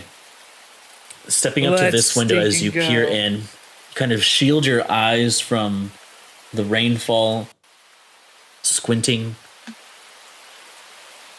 You can see this very elegant room. From this perspective, you can see an open balcony. This kind of rounded archway of double doors made of wood and glass. These silk curtains kind of flowing with the wind. Focusing your ear, you can hear the kind of racking of shutters, kind of slapping against the house. And on the floor, you can see what looks like a woman in priest garbs, her hand extended on the floor, the body mutilated, covered in a pool of blood, and a lone dagger about a foot away from her. Are any of the guards near it? You can see that there are 2 guards in this room. Neither of them are particularly close to the corpse, but you can see them discussing something with a very low lit lantern. And you can see them talking and pointing, kind of in just...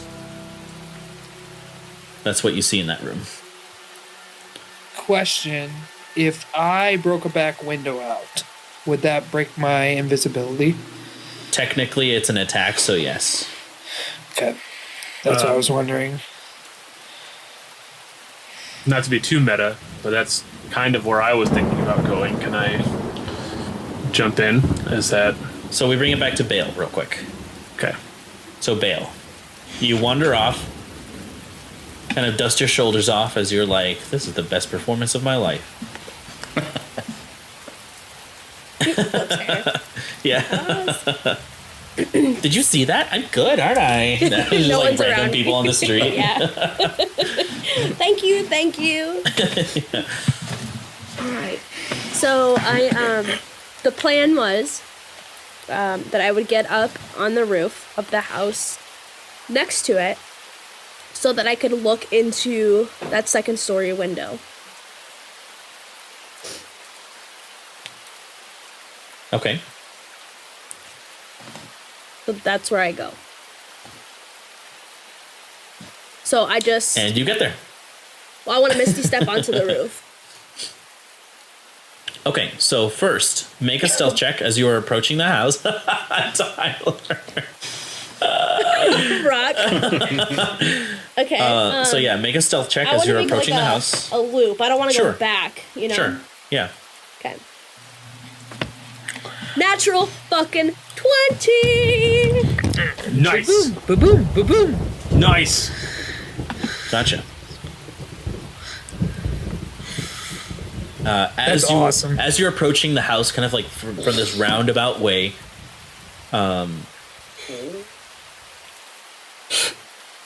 you can see one of the guards suddenly begin to walk in your direction. This shadow. You can see them. Their body language, as though they see you. And suddenly there is this just resounding clap of thunder. Just... And in that flash and in that boom, you misty step onto the roof. You can see the guard wipe their eyes and look out and return back to their post. It'd be so scary to see in real life. Like, Right? like, hey, you there. Oh, Must have been the wind. never mind, blew I there. guess. Yeah. So there you are on the roof. You kind of land in this misty form, kind of catching yourself. This kind of like lip to the house as your feet kind of slide across these shingles, and you kind of have to catch yourself and hold against the house. So I want to look. So as I'm on the house, I'm Uh-huh. gonna crouch down, and I'm just like army crawl, like, and I want to look inside the house. Okay, go ahead and make a perception check. My nat 20s are gone. That is a 9. 9. You can see a room, but it's very dark. You can see the faint outlines of furniture and this soft orange light further back from the room, but not any particular identifiable features. Gotcha. How far away from the house am I? You are at the second story lip of the house? No. I want to be on, not, so, She was talking about a neighboring house. She wanted to be on the roof of the neighboring house, Yeah. right? Neighboring house? yes. Like at the next door. So that I could see the other house, like Kwan saying.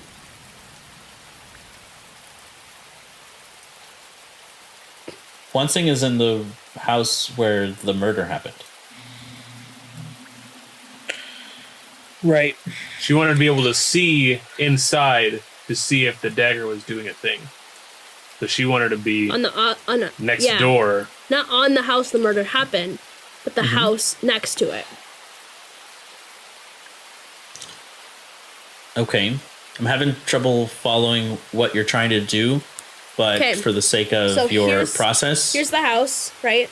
Uh-huh. Here's the house that she was murdered. Yep. Here's the house next to it. I want to be on the roof of this house looking in through the window, the second story window. Okay. The results are the same. Okay, but now you know where Yes. where Bale is. Correct. Okay, so how far away from the house am I then? I would say a good 20 to 25 feet. Okay. So I'm just gonna like skip this turn now, and wait this for like a couple minutes to see if I see anything like inside the house. If I can roll another perception check next turn. Okay, Rondon and Errik, what are you guys doing? Well, I am going to Dane's to pack up some of his his woodworking tools in his fancy new cube portable workshop. Gotcha. I'm just tagging along, making nervous conversation. So, Lake of Timbers, I thought you lived in Berkshire. I'm sorry, I didn't mean to presume anything. You're just part of the Woodworkers Guild here. I just didn't. You know, it's a common misconception. I basically hang out in Berkshire. This is my home away from home. But, sorry, got distracted.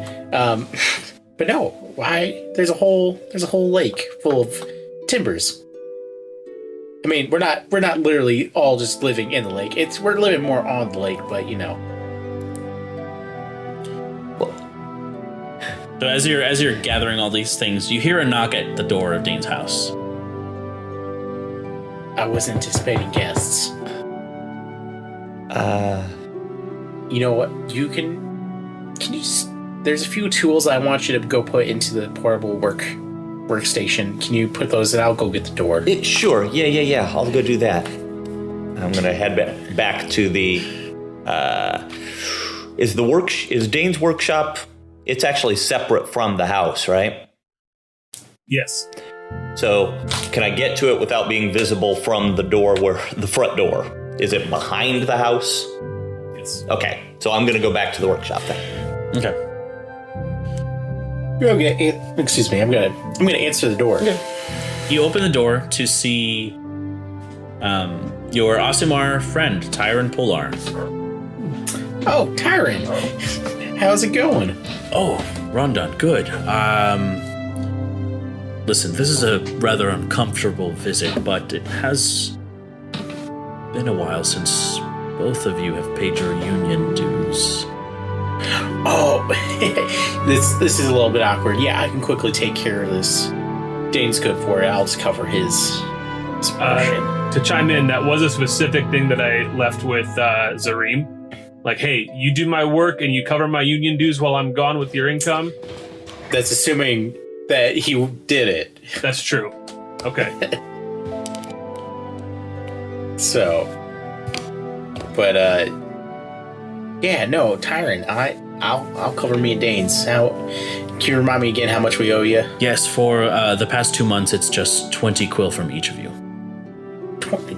That's a hard bargain. I don't know if we can do that. I'm just kidding. I'll take care of that.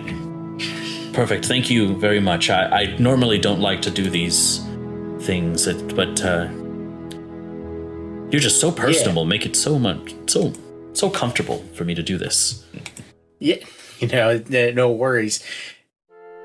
But this also seems kind of out of the ordinary. What else brings it here? Well, I wanted to extend my gratitude to you and Dane and your rather ragtag group of adventurers for doing what you did in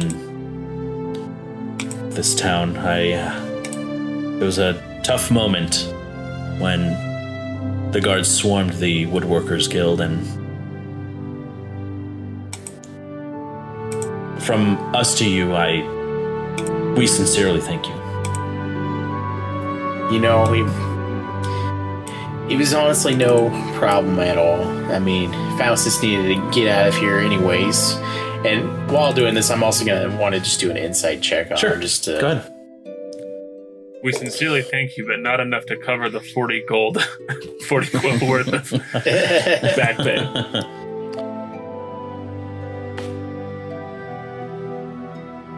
13. He seems pretty genuine. Okay. Just want to make sure that this was the Tyrion I knew. and not just like someone trying to, play off as him. Gotcha. Well, hey, here's the 40 quill. It was no problem at all. I mean, again, Faustus, I spit on the ground. He spits May's too. name rot. Yeah. May's name rot in hell. In one of the 9 hells, that is. Oh, Rondon. Always the kidder. Well, enjoy the rest of your evening. I'm sorry to intrude. Take care. It was no problem. Thank you, buddy. And he takes his leave. Slam. Yeah. And stay out! And we come back to Dane. Okay. So I'm a rock, kind of nestled at the corner of the door. More importantly, you're my rock. That's adorable. Are the guards outside, are they all looking outward? From your perspective, yeah. Okay. So what I want to do is, if they're all looking away from me, I want to... Are there like leaves on the ground? Leaves, not so much. Okay. I want to climb up the wall as a rock.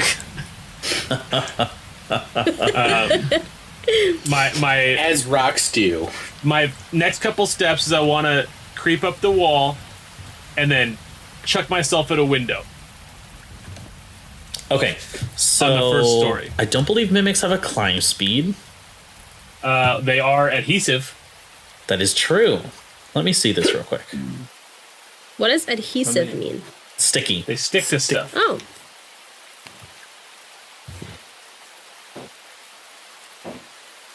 Plus, as a general, what I was looking for when I was looking for swimming, climbing and swimming is essentially difficult terrain. It's half your movement as a rule-based thing. Gotcha. So the wording on this is creatures. However, if you're creative with the form you take, this is possible. It says the mimic adheres to anything that touches it. Right, a huge or smaller creature. This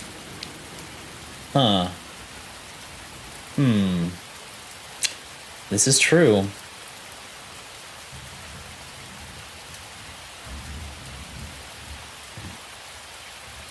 Alter their outward texture. Yeah. All right, let's do this. All right. So I'm gonna roll up the wall, kind of using the adhesive to like just kind of do the little thing. Spider rock. Make a stealth check. Basically, yeah. Oh gosh, This is a weird Spider-Verse thing. that's very good. Stealth for my mimic form. That's 23. Okay. You carefully begin to creep up the wall. I said I'll get up to like a windowsill and kind of rest on the windowsill for a second. Okay. Make sure no one's looking. One of the guards kind of turns around and starts just... They lean against the wall. You can see them pull what looks like a pipe from their pocket. This like brown, like leather bag is opened as they pull it out of their pocket, and you can see this kind of, what would it be called? Like a dried herb of some kind is stuffed into the pipe. They put the pipe kind of on the windowsill, like right next to you. Oh. You can see that the pipe itself can be kind of held up. It looks like it has a flat bottom, so they place it down, and you can see them pull out these 2 stones, and they begin to strike it. And suddenly the spark enters from the pipe's opening. And you can see this ember kind of begin to build as they cover it and they begin to blow on it. And suddenly there is this very oaky afterbirth that you smell. I'm just kidding. But it does smell pleasant. They pick up the pipe and they begin to inhale its contents, and they lean to the back of the wall. You can hear some mundane chatter as you slowly keep creeping up the wall. No one seems to notice you. Eventually you reach the top lip of this roof. No, Out the of windowsill. sight. The windowsill. I was going for the windowsill. The windowsill. You reach it. Okay. And then as soon as there's a moment where no one's looking at the window, from outside or from inside, I'm going to throw myself at the window. And then as soon as I like make the lunge, I'm gonna like pull back into myself and just be a rock that's flying through the air. Okay. Well, let me just tell you something. Okay. Let me see. So you can polymorph into an object, but you can only... So you don't become the material. You can alter your outward texture to resemble the material. But you're not... So I'm still like fleshy. Correct. But you're not as hard as a rock. You only look like it. Okay. That's good to know. Punch the window in your mimic form. I'll say that you know this so that you don't punch the window. So that you don't just like... Sure. Splat. you can still feel how semi-delicate you are. Okay.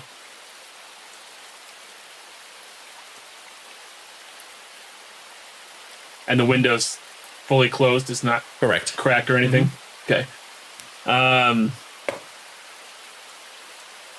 It sounded like you said fully clothed. Yeah, the window's decent, right? Like it's not exposed. Yeah, it's not a whore. Right. Okay. All right. So then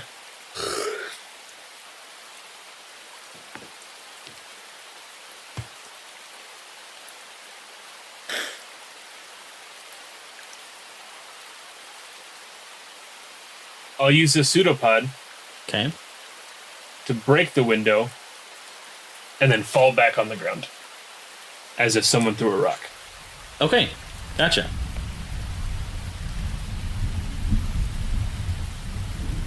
So make an attack roll. Okay.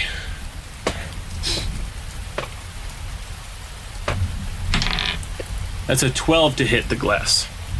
Okay. This will be hilarious if you don't break in. Let me see what the AC of glass is. This glass is actually wearing a helmet. This it's wearing full plate. Right. So this is what happens. As you roll to the lip of the windowsill, the pseudopod suddenly extends from your rock form. Boom. The guard looks. The guard that's near the window smoking the pipe looks. And I still like fall down as if the rock hit the window and Sure. Oh no.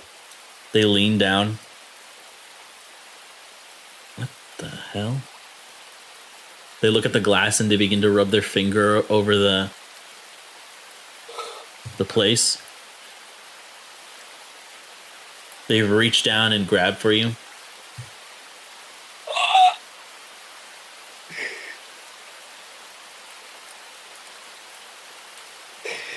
No way. And you can see the guard just wind up and swing, but the rock sticks to them. Oh no! It's this fleshy it's not a mass. thing that I can. Can I? not No. cling to it. So Tyler always get. they throw quote unquote throw it, and it sticks to them, and you realize that you're still sticky. They wind up to swing again. You release. Brandon is giving you it out. He's giving you it out. I release. I would have released the first time if you would have asked me, but yeah, I'll release. This is the first time in your form, relatively. Yeah, So- sure, that's fair. Jesus, help me. They throw you. You skip along the cobblestone, My God. and you are a rock in a lonely street. All right.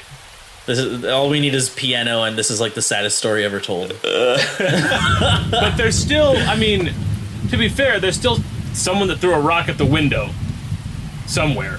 Right. This is the story you know so far. Nothing else Okay. beyond you getting thrown, you know about. Okay. I need a minute to regroup, so As we come to Kwansei. yeah. All right, so I see these people at the front. They're on a balcony. The doors are open. There's wind going. The AC, so just hold The on. AC is on. The AC is 13 for crystal, glass, and ice. Oh my God. All right. All right, so I see these people. I want to make it back to the back of the house again where the window was. Okay. And see if there's anybody in there. Gotcha. Perception again? Yeah, as you carefully begin to creep, 17. peering in through this window, it seems as though this room is completely empty, though there is a light source in here. The same orange, yellow hue. You can tell that this is some kind of recreation room, as you can see several paintings around. What is creating the light? As you peer in, you kind of focus a little closer. There is a lit kind of like oil lantern sitting atop a table. Okay, so question then. The spell ends for a target that attacks or casts a spell. If I light this place on fire, is that attacking? Technically, no. Oh. All right, Plot and I twist. see Kurt. Yeah, I'm gonna try and open the window just very quietly. Okay, so this is a window that opens outward. From what you can see as you kind of look at the seams, this is not like the windows. Right. This is not like the windows that you can lift up. And Sure. from what you see, there is a latch from the inside that keeps the window closed. Like one of those ones that like swings and closes, like locks it.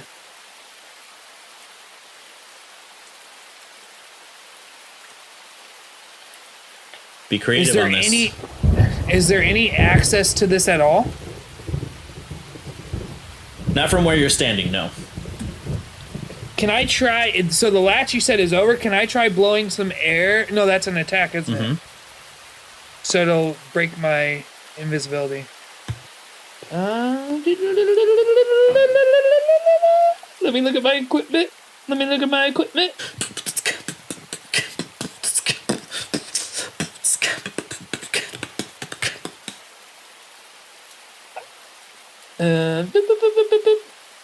I have cook's utensils. Is there a big enough gap for me to like stick like maybe a knife in and try to jimmy it up? So rummaging through your bag, you find a very thin metal fork or metal knife. As you put it up to the window, there is a gap. You just push it through, begin to scrape it up. You can see the wood is getting damaged, Okay. but you click, unlatch it. I'm gonna just open it very slowly. Okay. Is it creaky? You pull it open. It is not creaky. I just want to stick my head inside and look and make sure there's nobody. I mean, I'm invisible, so they wouldn't see me. They would just, the window's open.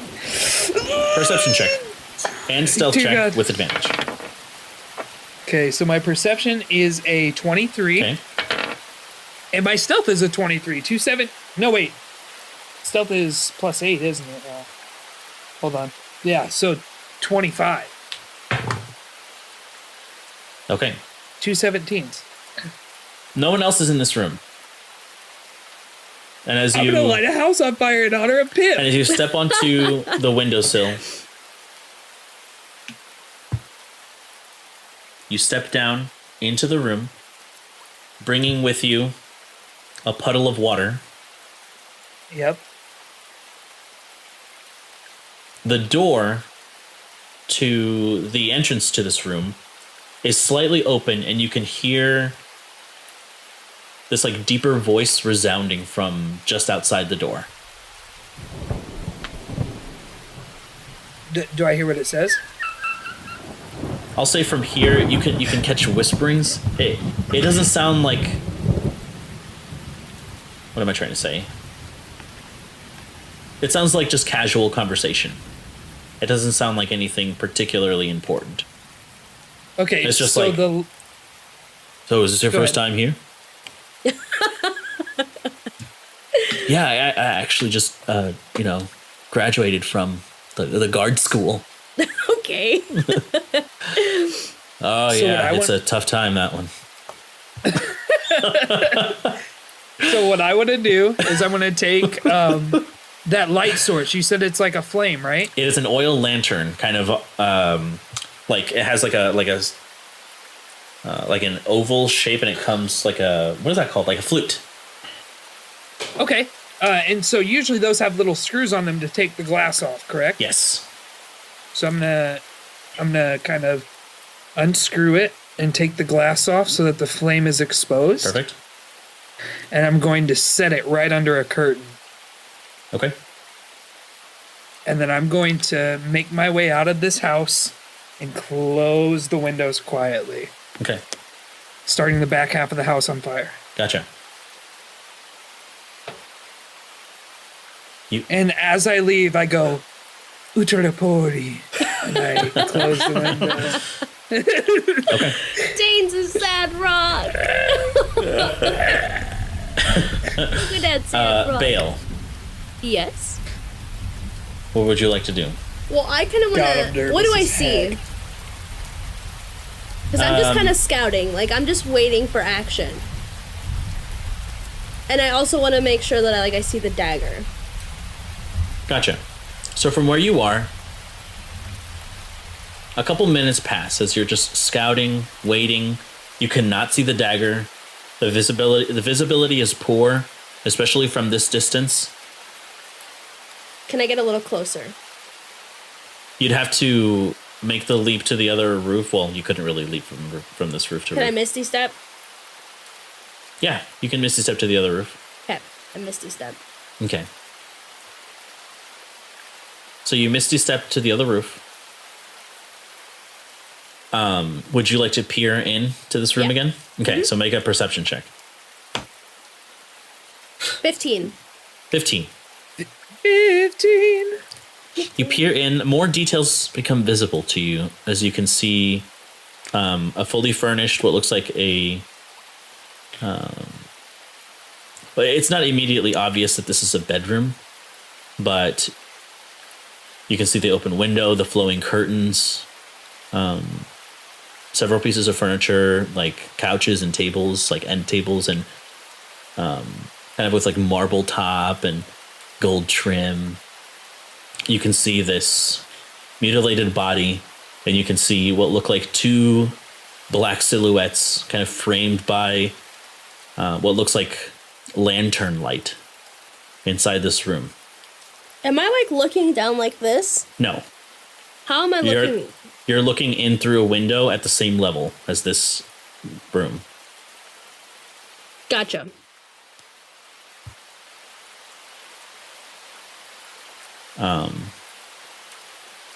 You suddenly hear shouting from inside. Panic shouting as the two forms that you see, the silhouettes, exit the room. They leave the door open.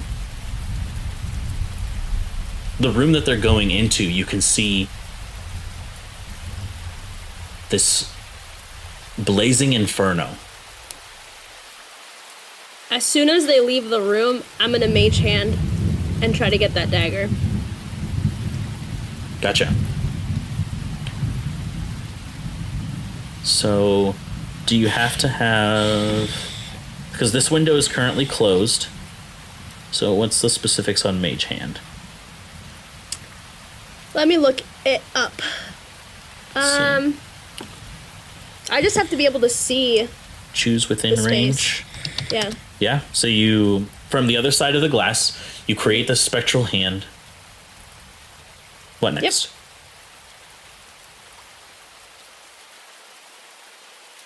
What next? I unlock the window. Okay, so from the other side, you just, the mage hand just bloop, Yep, and unlocks then I it. lift the window up, and as I make my Nope, mage hand... it opens outward. Oh, okay. So I just open it a little, and I make my mage hand go get the knife. The dagger. Okay. It scoops it from the ground. I bring it back to me. Okay. As soon as I have it... Do I see this happening? From my position? Not from your position, no. At this point, you are towards the back of the house, towards that painting room. Once I have the dagger, I make my mage hand lock the window again, Okay. and then I misty step 30 feet fucking away. Okay, so you misty step to the other roof, or to the ground, or where? I misty step to the other roof, Okay. and then I misty step to the other roof, Okay. and then I misty step to the ground, and then I run to Tate. Okay, so you just Yep. keep going and going and going. Yep. One thing, as you are rounding towards the front of this house from the side, as you peer in, the dagger's gone. Oh no. And I start to, look, are the people still there? No. Then I want to kind of drop down to where it's at as stealthily as possible. Okay, from this side, the window is closed. Or But the you're, body's still outside. the body is inside the house. Okay. You can see it from the outside with the lip of the roof that you are on right now. Okay.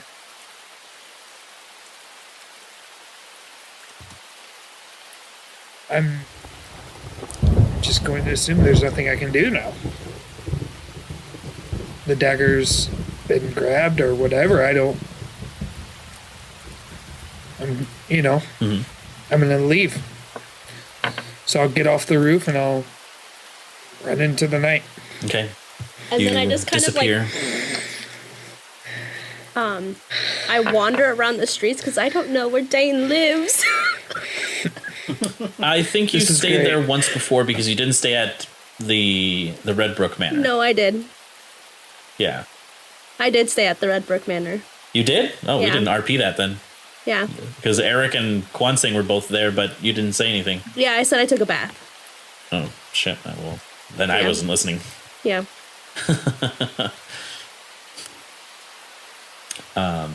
So, Kwansing, you disappeared to the night. Balefire, you celebrate your triumphant victory. Just like air guitaring in the middle of the street, walking. With the dagger. With the bloody dagger. I got the bloody dagger! Dane, you in the middle of the street, you can hear like this. Hold on 1 second.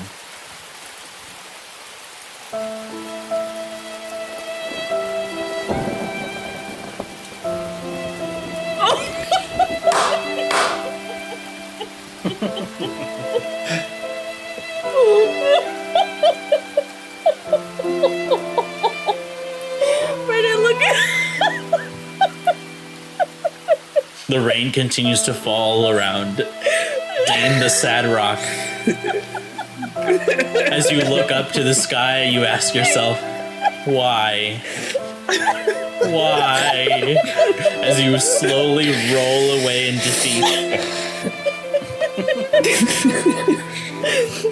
I'm gonna find a kind of hidden corner somewhere, Dane shape. Okay? Oh my god, you guys were too funny. I contributed nothing to any of this. And I am gonna kind of bundle up against the rain. Come around the corner and see what I see. You see a blazing inferno as the house is engulfed in flames. All of the guards who are inside the house suddenly have rushed out to observe this fire, unable to do anything. They begin to call out for spellcasters, but sadly none are in the area in time, as the entire house is just burned from the inside out. You can see this pillar of smoke as people begin to gather kind of at the edges of the street to observe this strange happening. And that is what you see. Oh, and as soon as... Go ahead. What's that? Go ahead. So I'll just... As I see the house on fire, just kind of... That wasn't the plan. But I see where they went with it. Fucking chaotic, guys. Okay. And I'll like step back and make my way back to the house. Okay, so defeated, you retreat back to your home. Eventually, everyone... What were you gonna say, Kwanseng? Nothing. The music stopped. Well, Bellfire doesn't know where Dane lives, so I'm gonna go to the nearest, store.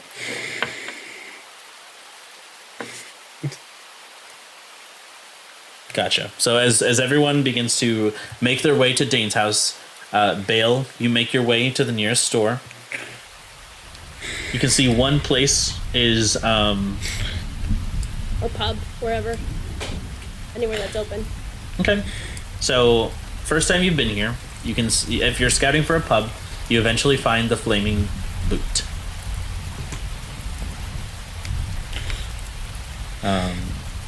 There are drinks to be had, should you so choose, but for the sake of brevity, let's... I ask where Dane's house is. Okay. So eventually, people point you in the right direction. You all meet up at Dane's house.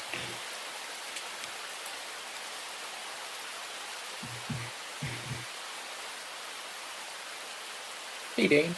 I think I'm almost done with your workshop. You can see him just coming in soaked and defeated. Why the long face, buddy? Nothing I did. Not a single thing.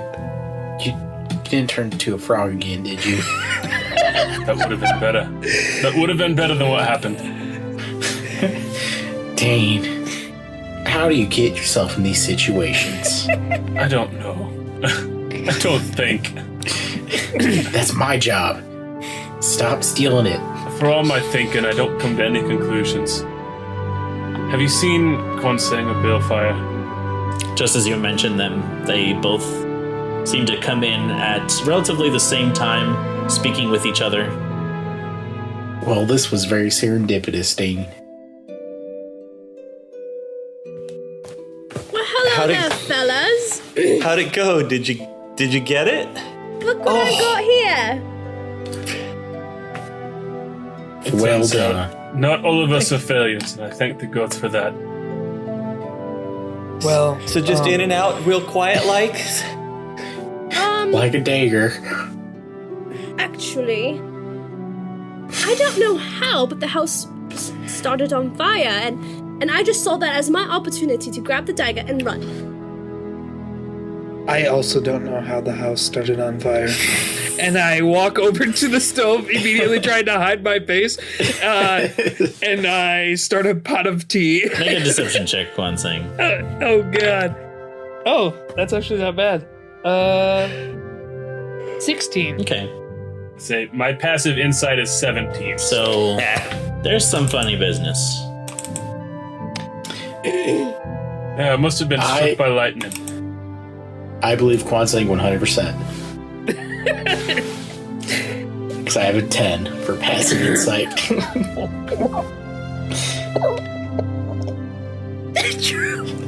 Okay?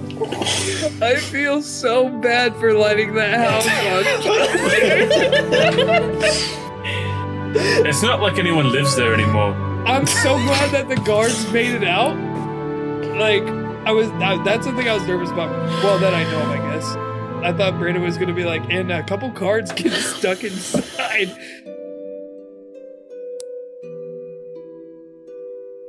Okay. I start to make the tea, and I go, the rain could give us a cold. Let me get you some tea, and I put on the Phoenix Fire tea to really warm us up. Dane, do you have any blankets? Don't do it. Any what? Blankets. I was gonna say blankies, but Blankets. Blankets. do you have any blankets? Oh, yeah, I've got some blankets. Blankets.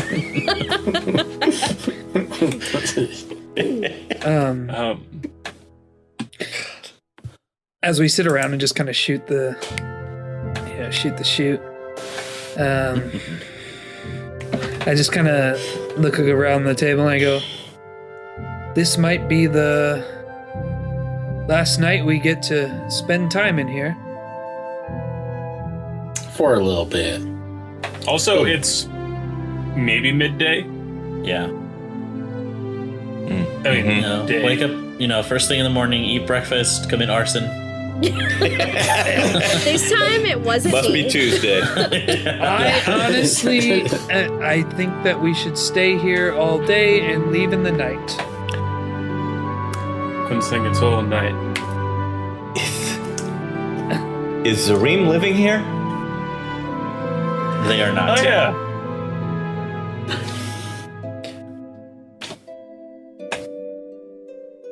Forgot about Zareem. Zareem, you here? I think I would have saw you by now. He's like, I've been trying to talk to you for the last 5 hours. As Susie like tries to pipe up, I'm just like clanging and clashing everything, just like. The ring. He's like, Zareem, shut up, please. Zareem. Dang. Okay, so Balefire lit the house on fire. It's in the name. That sounds right. Balefire, house fire, they rhyme. Wasn't me. I don't know what else to say. Mission accomplished. We got the dagger. What are we going to do with it? Wait. Dane, weren't you going to be helping us? What happened to you? I don't want to talk about it. I tried to make a distraction. Pretend like someone was throwing rocks, broke the window. Couldn't break the window. I was a rock. And a god picked me up and chucked me. Solid. No. Yeah, no, it didn't. Sorry, Dane. There'll be better plans someday. Have you or your loved one been affected by a mesothelioma? For $14.99 a month, you can help a dog in need.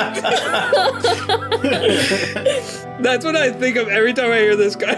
He's sick. Oh god. You know that. We can do a commercial for you. Have you ever tried shapeshifting into a rock?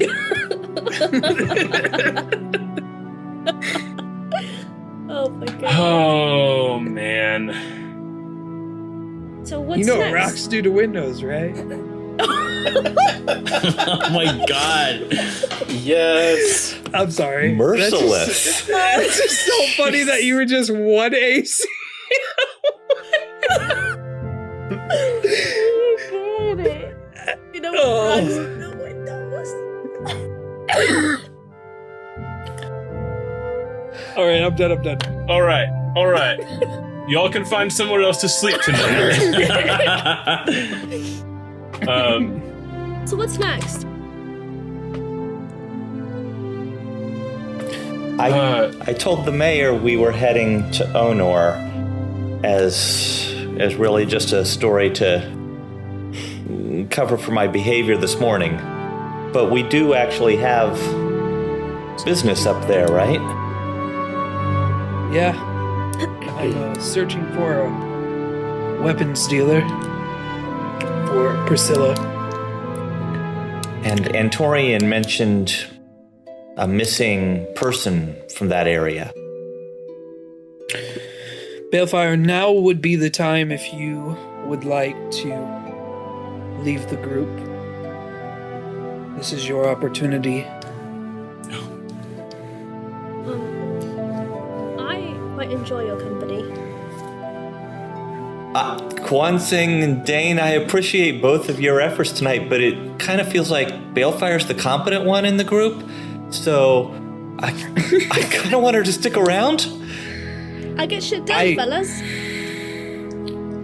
I will allow it. Oh. Well. I didn't know you were the leader of the group. Who I am are not. you? Yeah.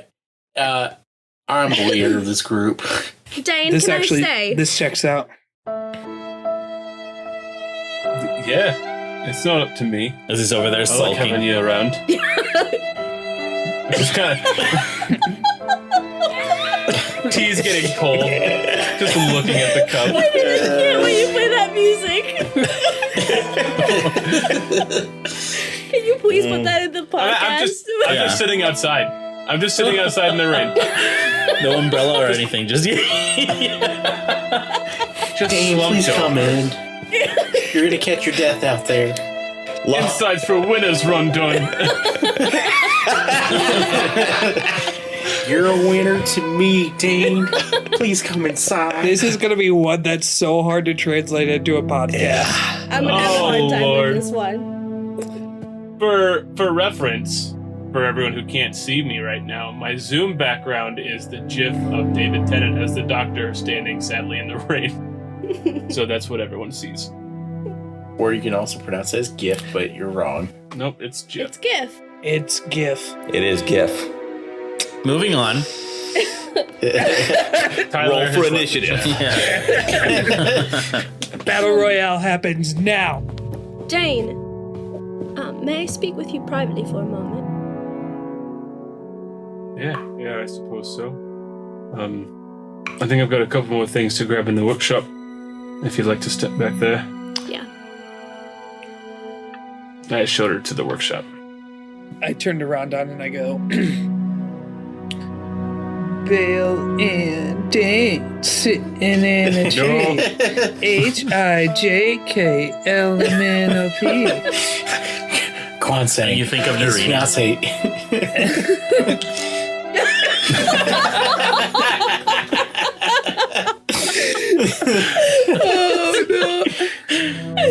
Oh shit. Poor Dane. And then suddenly you don't. What's going on, Vale? So, and I lean up against I don't know if there's like a bench with my tea.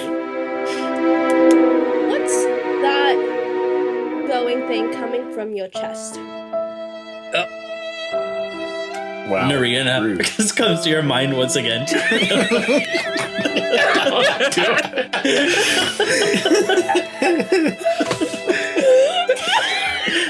Oh, sweet. And then you get over it.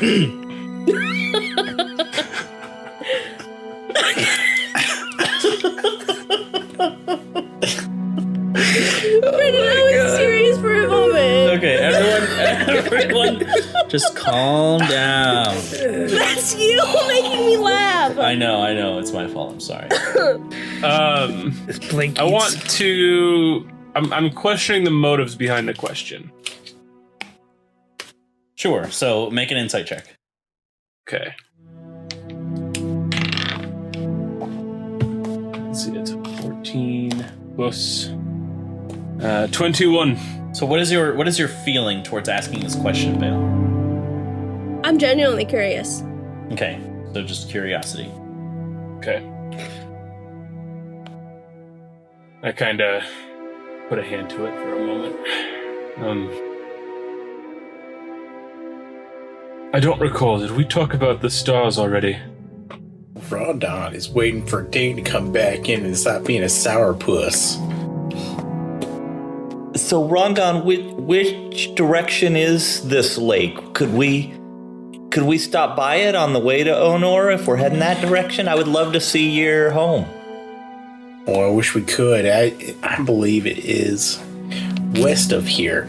Sorry, I literally had to do the whole compass thing in my head because I understand. Yeah, I still get the left and right.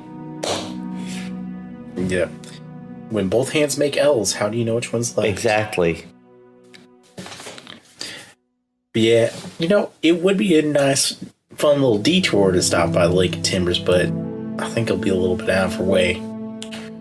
Kwansing, what about you? You mentioned checking out your home. My home is on another continent, Errik.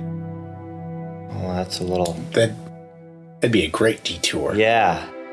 It would be very fun to see you all hike up the Mount of the Serpent Flower. But, alas... I'm a lad. Yeah. Alas,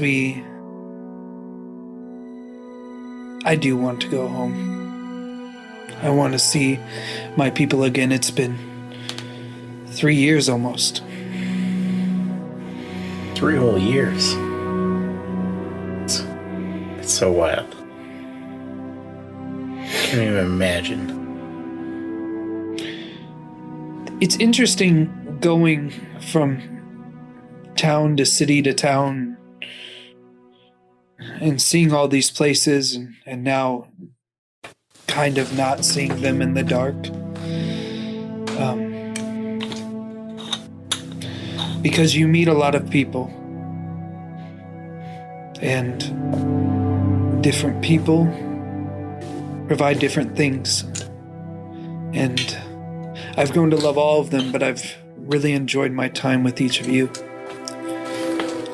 It's nice to have a sort of family when I'm not with my own.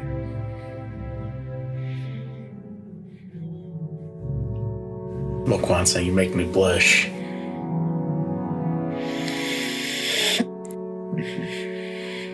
I appreciate that. Yeah, I mean, you've met my family. I don't know where I would be without them, but I told Dane yesterday. I'll tell you guys the same. You've all come to mean a lot to me in a really short amount of time. So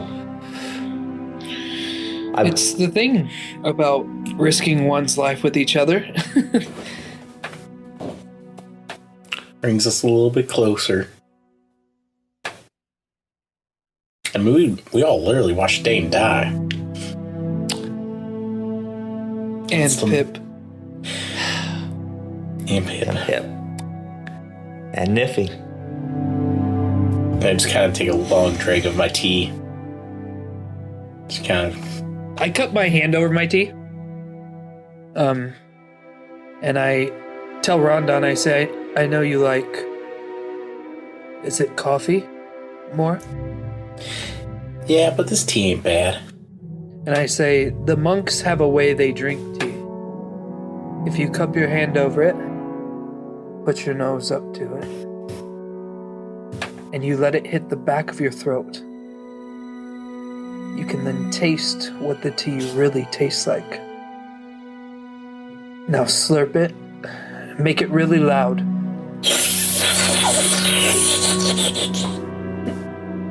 And that is the true taste of that tea. That hit a little bit different. That was tasty. I think you'll grow to love it.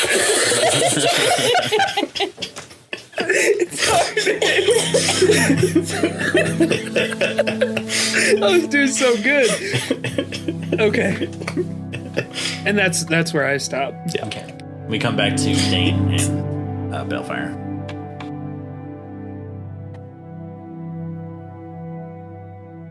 You said we did talk about this last time. I believe when I first got here, You I mentioned couldn't that remember they fell. how much we spoke of it.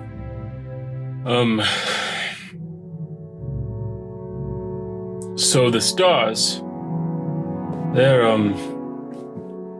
not stars they are in this star field. There's shards of the prime deities. Do you know this history? Yes. Do I know this history? Are you proficient in history?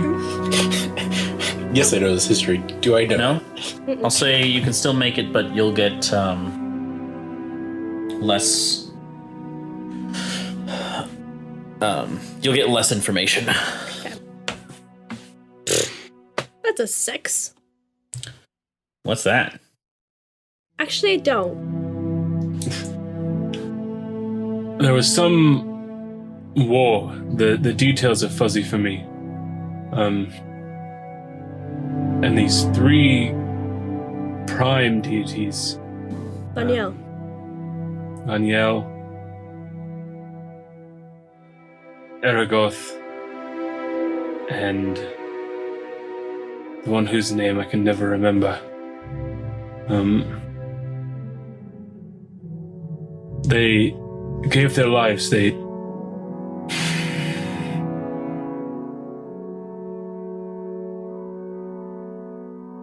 dispersed their physical form so that they could create a barrier against whatever darkness was coming. And the pieces of themselves shine in the night sky as stars. And every so often, these pieces of these deities, they fall to the ground. And some people seek them for weapons, some people seek them for their power. They enhance something, they can craft artifacts out of them. This one, as I've learned from a man named Alistair Lancaster, this one gives me access to druidic magic. It's how I do any of the things that I do.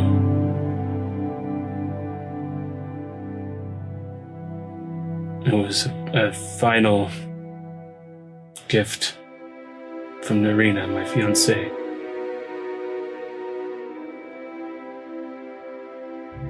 She carried it before me. I know not where she got it. But we were attacked in the woods by some skeletal fiend. And it attacked her specifically. It was looking for her, for this, the wild heart. And she lost her life, but as she died, she passed it to me. So a piece of the gods reside within you. That's a much shorter way of saying it, yeah. It's kind of poetic. It's something. It's also strange. Can you feel it inside you?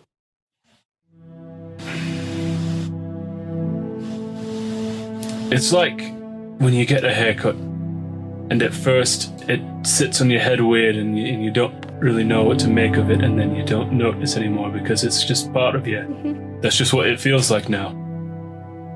When I think about it, when I'm paying attention, I can feel it, but not usually, no. Interesting. Thanks for sharing that. I am sorry that it wasn't something we were keeping from you. I know, I just didn't want to bring it up in front of the guys to put you in the spotlight. Oh, they were all there. They know the story. Oh, right. That's actually how we all met. They all got letters. All these guys and Narina, they got letters from a man named Veritas Bloodstriker. You may have heard of him. Him and Lancaster were heroes in a past age. Veritas was bringing us together. He was bringing them together, them and Narina. Trying to make a new team of heroes. Something about them stuck out to him, and I just kind of. Well, I got the shard, so I got recruited. And that's why I'm here. I think it's fate. I think it's beautiful to think that an invisible string was bringing us together.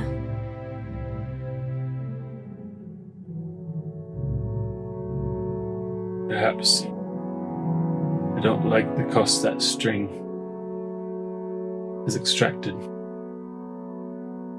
But can't undo what's been done, eh? I'll kind of stand up and... Yes, now come. Your tea's getting cold. If you'd like it, you can have it. I've got work to do back here.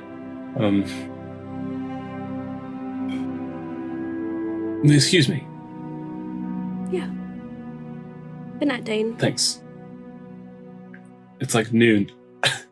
Good day, Dane. I keep forgetting.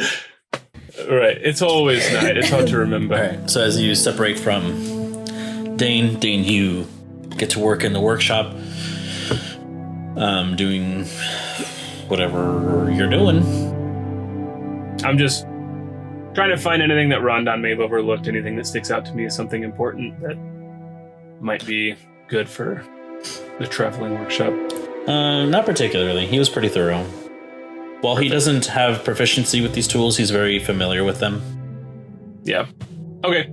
Yeah, just kind of giving it a once over, and then and then kind of taking a moment to myself to kind of relive that day and reflect on what's happened since, and my colossal failure as a rock. And I'll just kind of sit out there for a minute while Bill goes back inside. Gotcha.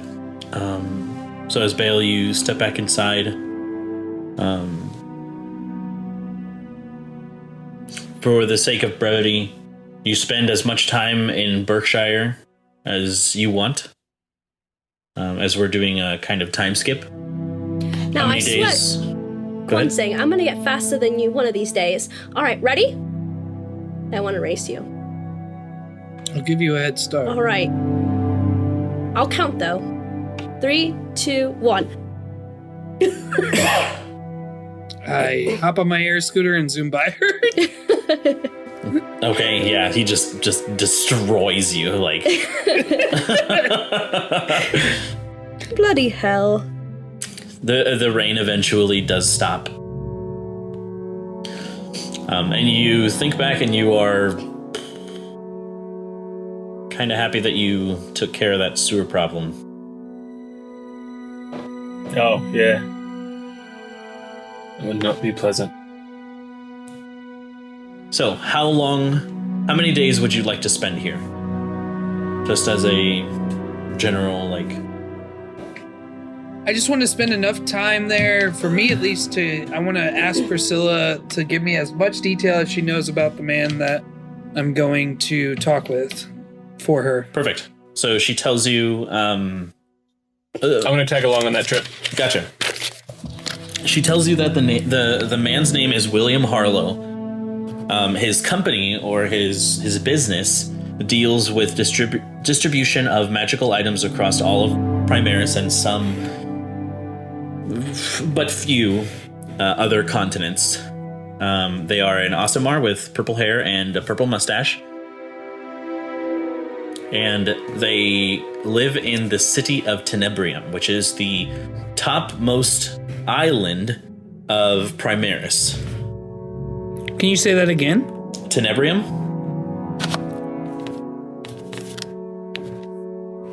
So you know on Primaris, if you guys remember, there are 3 islands in the center of them, right? There's the one at the top, middle, and then bottom. So the one at the very top, that's where she's referring to, where this William Harlow fellow is. And the city is called Tenebrium. So it's Tenebrium, and then Solinar is in the center, and then Ironwater is the southernmost one. Okay. And he lives in the city of Tenebrium, and he has purple hair and a purple mustache. Mm-hmm. And he is an Aasimar.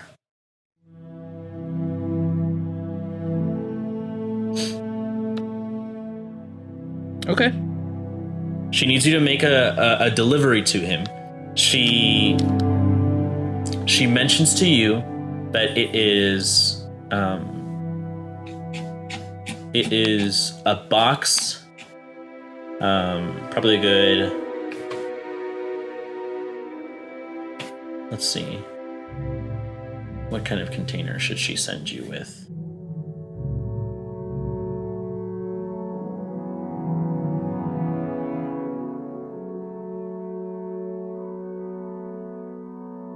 Yeah, so it is going to be a cylindrical box with straps on it. So think of like the Naruto scrolls, right? Except it's a cylindrical piece of wood. And she urges you, she pleads you, do not open this box. And it has a seal on it to make sure that if it's opened, you will know. What's in it? It is merchandise and a little something extra to gain favor. It's not going to blow up on me, is it? No, but do try to be careful with it. Is there a deadline I to throw it over my back. No deadline, but the fate of my business is in your hands. I trust you won't let me down, but this is my livelihood. I promise to make it worth your while if this deal goes through.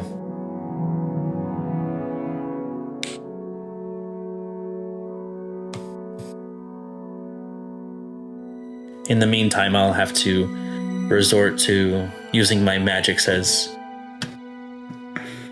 in identifying and at least some basic enchanting.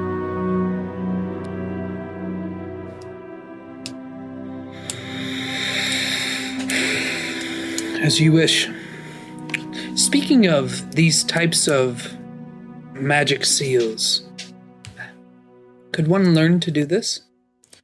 With enough training, to be honest, I doubt that you could master it in your current state, but should you dedicate yourself to the arcane arts, maybe someday. Thank you.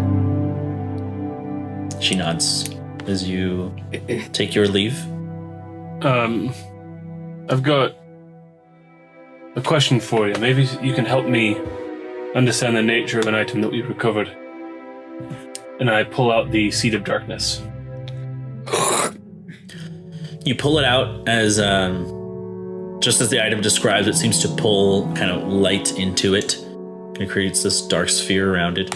And she says, that's a pretty powerful enchanting reagent you have there. I'm wondering, when it was recovered, Errik, he used some magic to identify it. He described some of its features to me.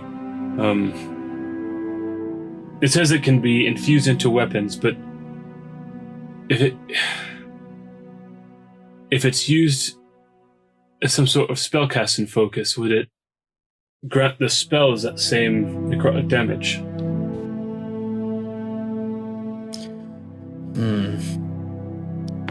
Unfortunately, it wouldn't work that way, no. Magics don't tend to mix well. Of course. Alright. I'll have to come up with a different idea for it then, and I'll put it back in my pouch. Well, if you're staying in town for a few days, I could put that to use. How so? Well, like I said, while I'm not incredibly proficient or as proficient as William Harlow is, I do know basic enchantment, and if you were to stick around for a few days, I could transfer this effect to an item or a weapon.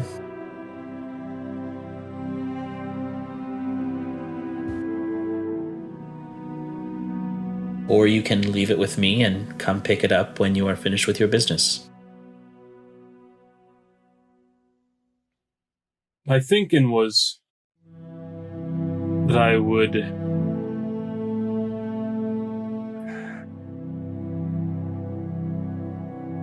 I don't know what I would put it on. I don't know what I would use it for. That has yet to present itself. Don't want to waste it on something before the inspiration strikes. I'm sure you understand. Of course. But what about that wooden breastplate you have? It'd be helpful, but there might be something better. I see. Well, should you need me, I'm here. I want to stop at the tea shop one last time, see if she's got any new imports. Okay, so as you take your leave, Brew's Tea is not open. Keelik the Tabaxi seems to have either abandoned the place or is currently out. I'm pissed. But I'll just have to be pissed. I don't know where to find that stupid tabaxi. All right. That's it. All right. For me. And so as you finish these errands, how long would you like to wait? Are you heading out as soon as you can? Granted, a long rest has had. Yeah. Say it. It's up to you guys. If we're going after a missing person, at least that's the official story. We shouldn't tarry. All right. So you wait one more night so Bale can get her spells back. And me. And you. Did you use spells? I think you just used I think I you just used a wild shape. something. I don't recall. But I can prepare spells after a long rest. Correct. So, you guys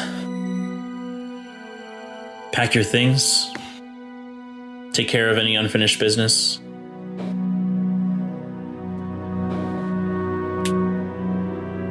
and leave through the southern gate, making your way to the west, across the real forest, using whatever light sources you have available to you. Who is leading this expedition? You know, Rundun, I was thinking that Honor was farther north than it was, but we are going to pass right past the lake. Are we? I'm looking at the map online right now. Oh, nice. Is it on that web over there? Aye. It's a world. Now you see this strange spider's web. It looks a lot like the continent we're on. And then the spider goes, Mr. Worldwide. It does. It goes Mr. Worldwide. And then it flies into the sky. Wow, that was and one weird flies because spider. I smack it with my staff when it starts talking to me. Mr. World. Nope. I don't play no gives and no talking spiders. Well, we might as well, take a little detour in the Lake of Timbers and see what the gang is up there. All right. That last sentence probably did was words. See what the gang is up there. Well, I believed it. Most sentences are words, Rundun. Mac's brain is mush right now. All right. So as you guys continue onward, entering the real forest, because it is a little on the way. You do pass your cabin, Dane, or is that? Here, I actually have it here real quick. Oh wait, I don't have the other map.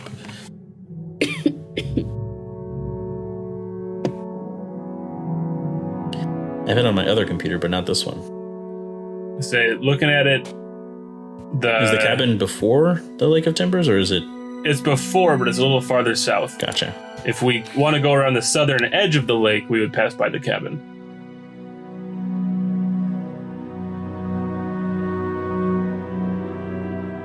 Gotcha.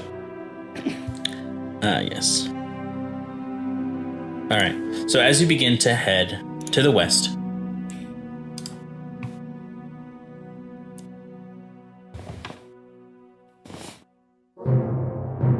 maneuvering through the darkness, Dane and Kwansang. Both of you begin to hear what sounds like this rapid flitting.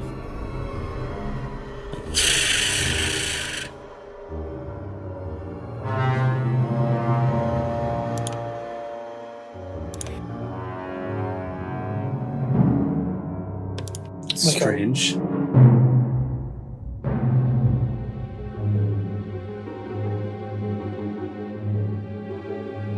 Like a hummingbird type? Yeah, kind of, except it sounds much louder. And you begin to hear as it gets louder and louder and louder, it seems to be coming from the sky. Until you suddenly turn, and with your light source you see, perched up on this tree, this horrible, white, bony form, clad in this dark metal, holding a pole arm. And suddenly you see these burning eyes approaching you from the forest around you, as these dogs wreathed in flame appear.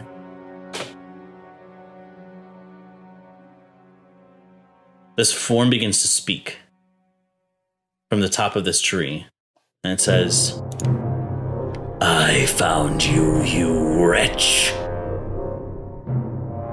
This time will be different. You will be mine."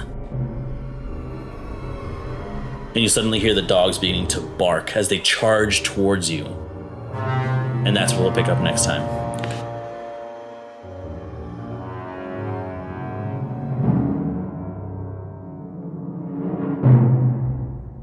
Thank you so much for listening to this episode of The Dark Veil. If you like what you're hearing, there are 2 huge ways you can help support us. First, by spreading the word to your nerdy friends and family. And second, by leaving us a review wherever you listen to podcasts. If you'd like to keep up with us on social media, you can find us on Facebook at Realm Narrative Gaming, on Instagram, TikTok, and Twitter at RNG Presents, or go straight to our website at rngpresents.com. The Dark Veil is a production of RNG Presents and features Mac Anderson as Rondon, Tyler Brinker as Dane, Drew Doland as Kwansang, Carla Elfritz as Balefire, Mike Lewis as Errik, and the Dungeon Master is Brandon Rubio. Our theme music provided by Aiden Chan. This episode edited by Carla Elfritz. Thanks for listening, and we'll see you next time on The Dark Veil.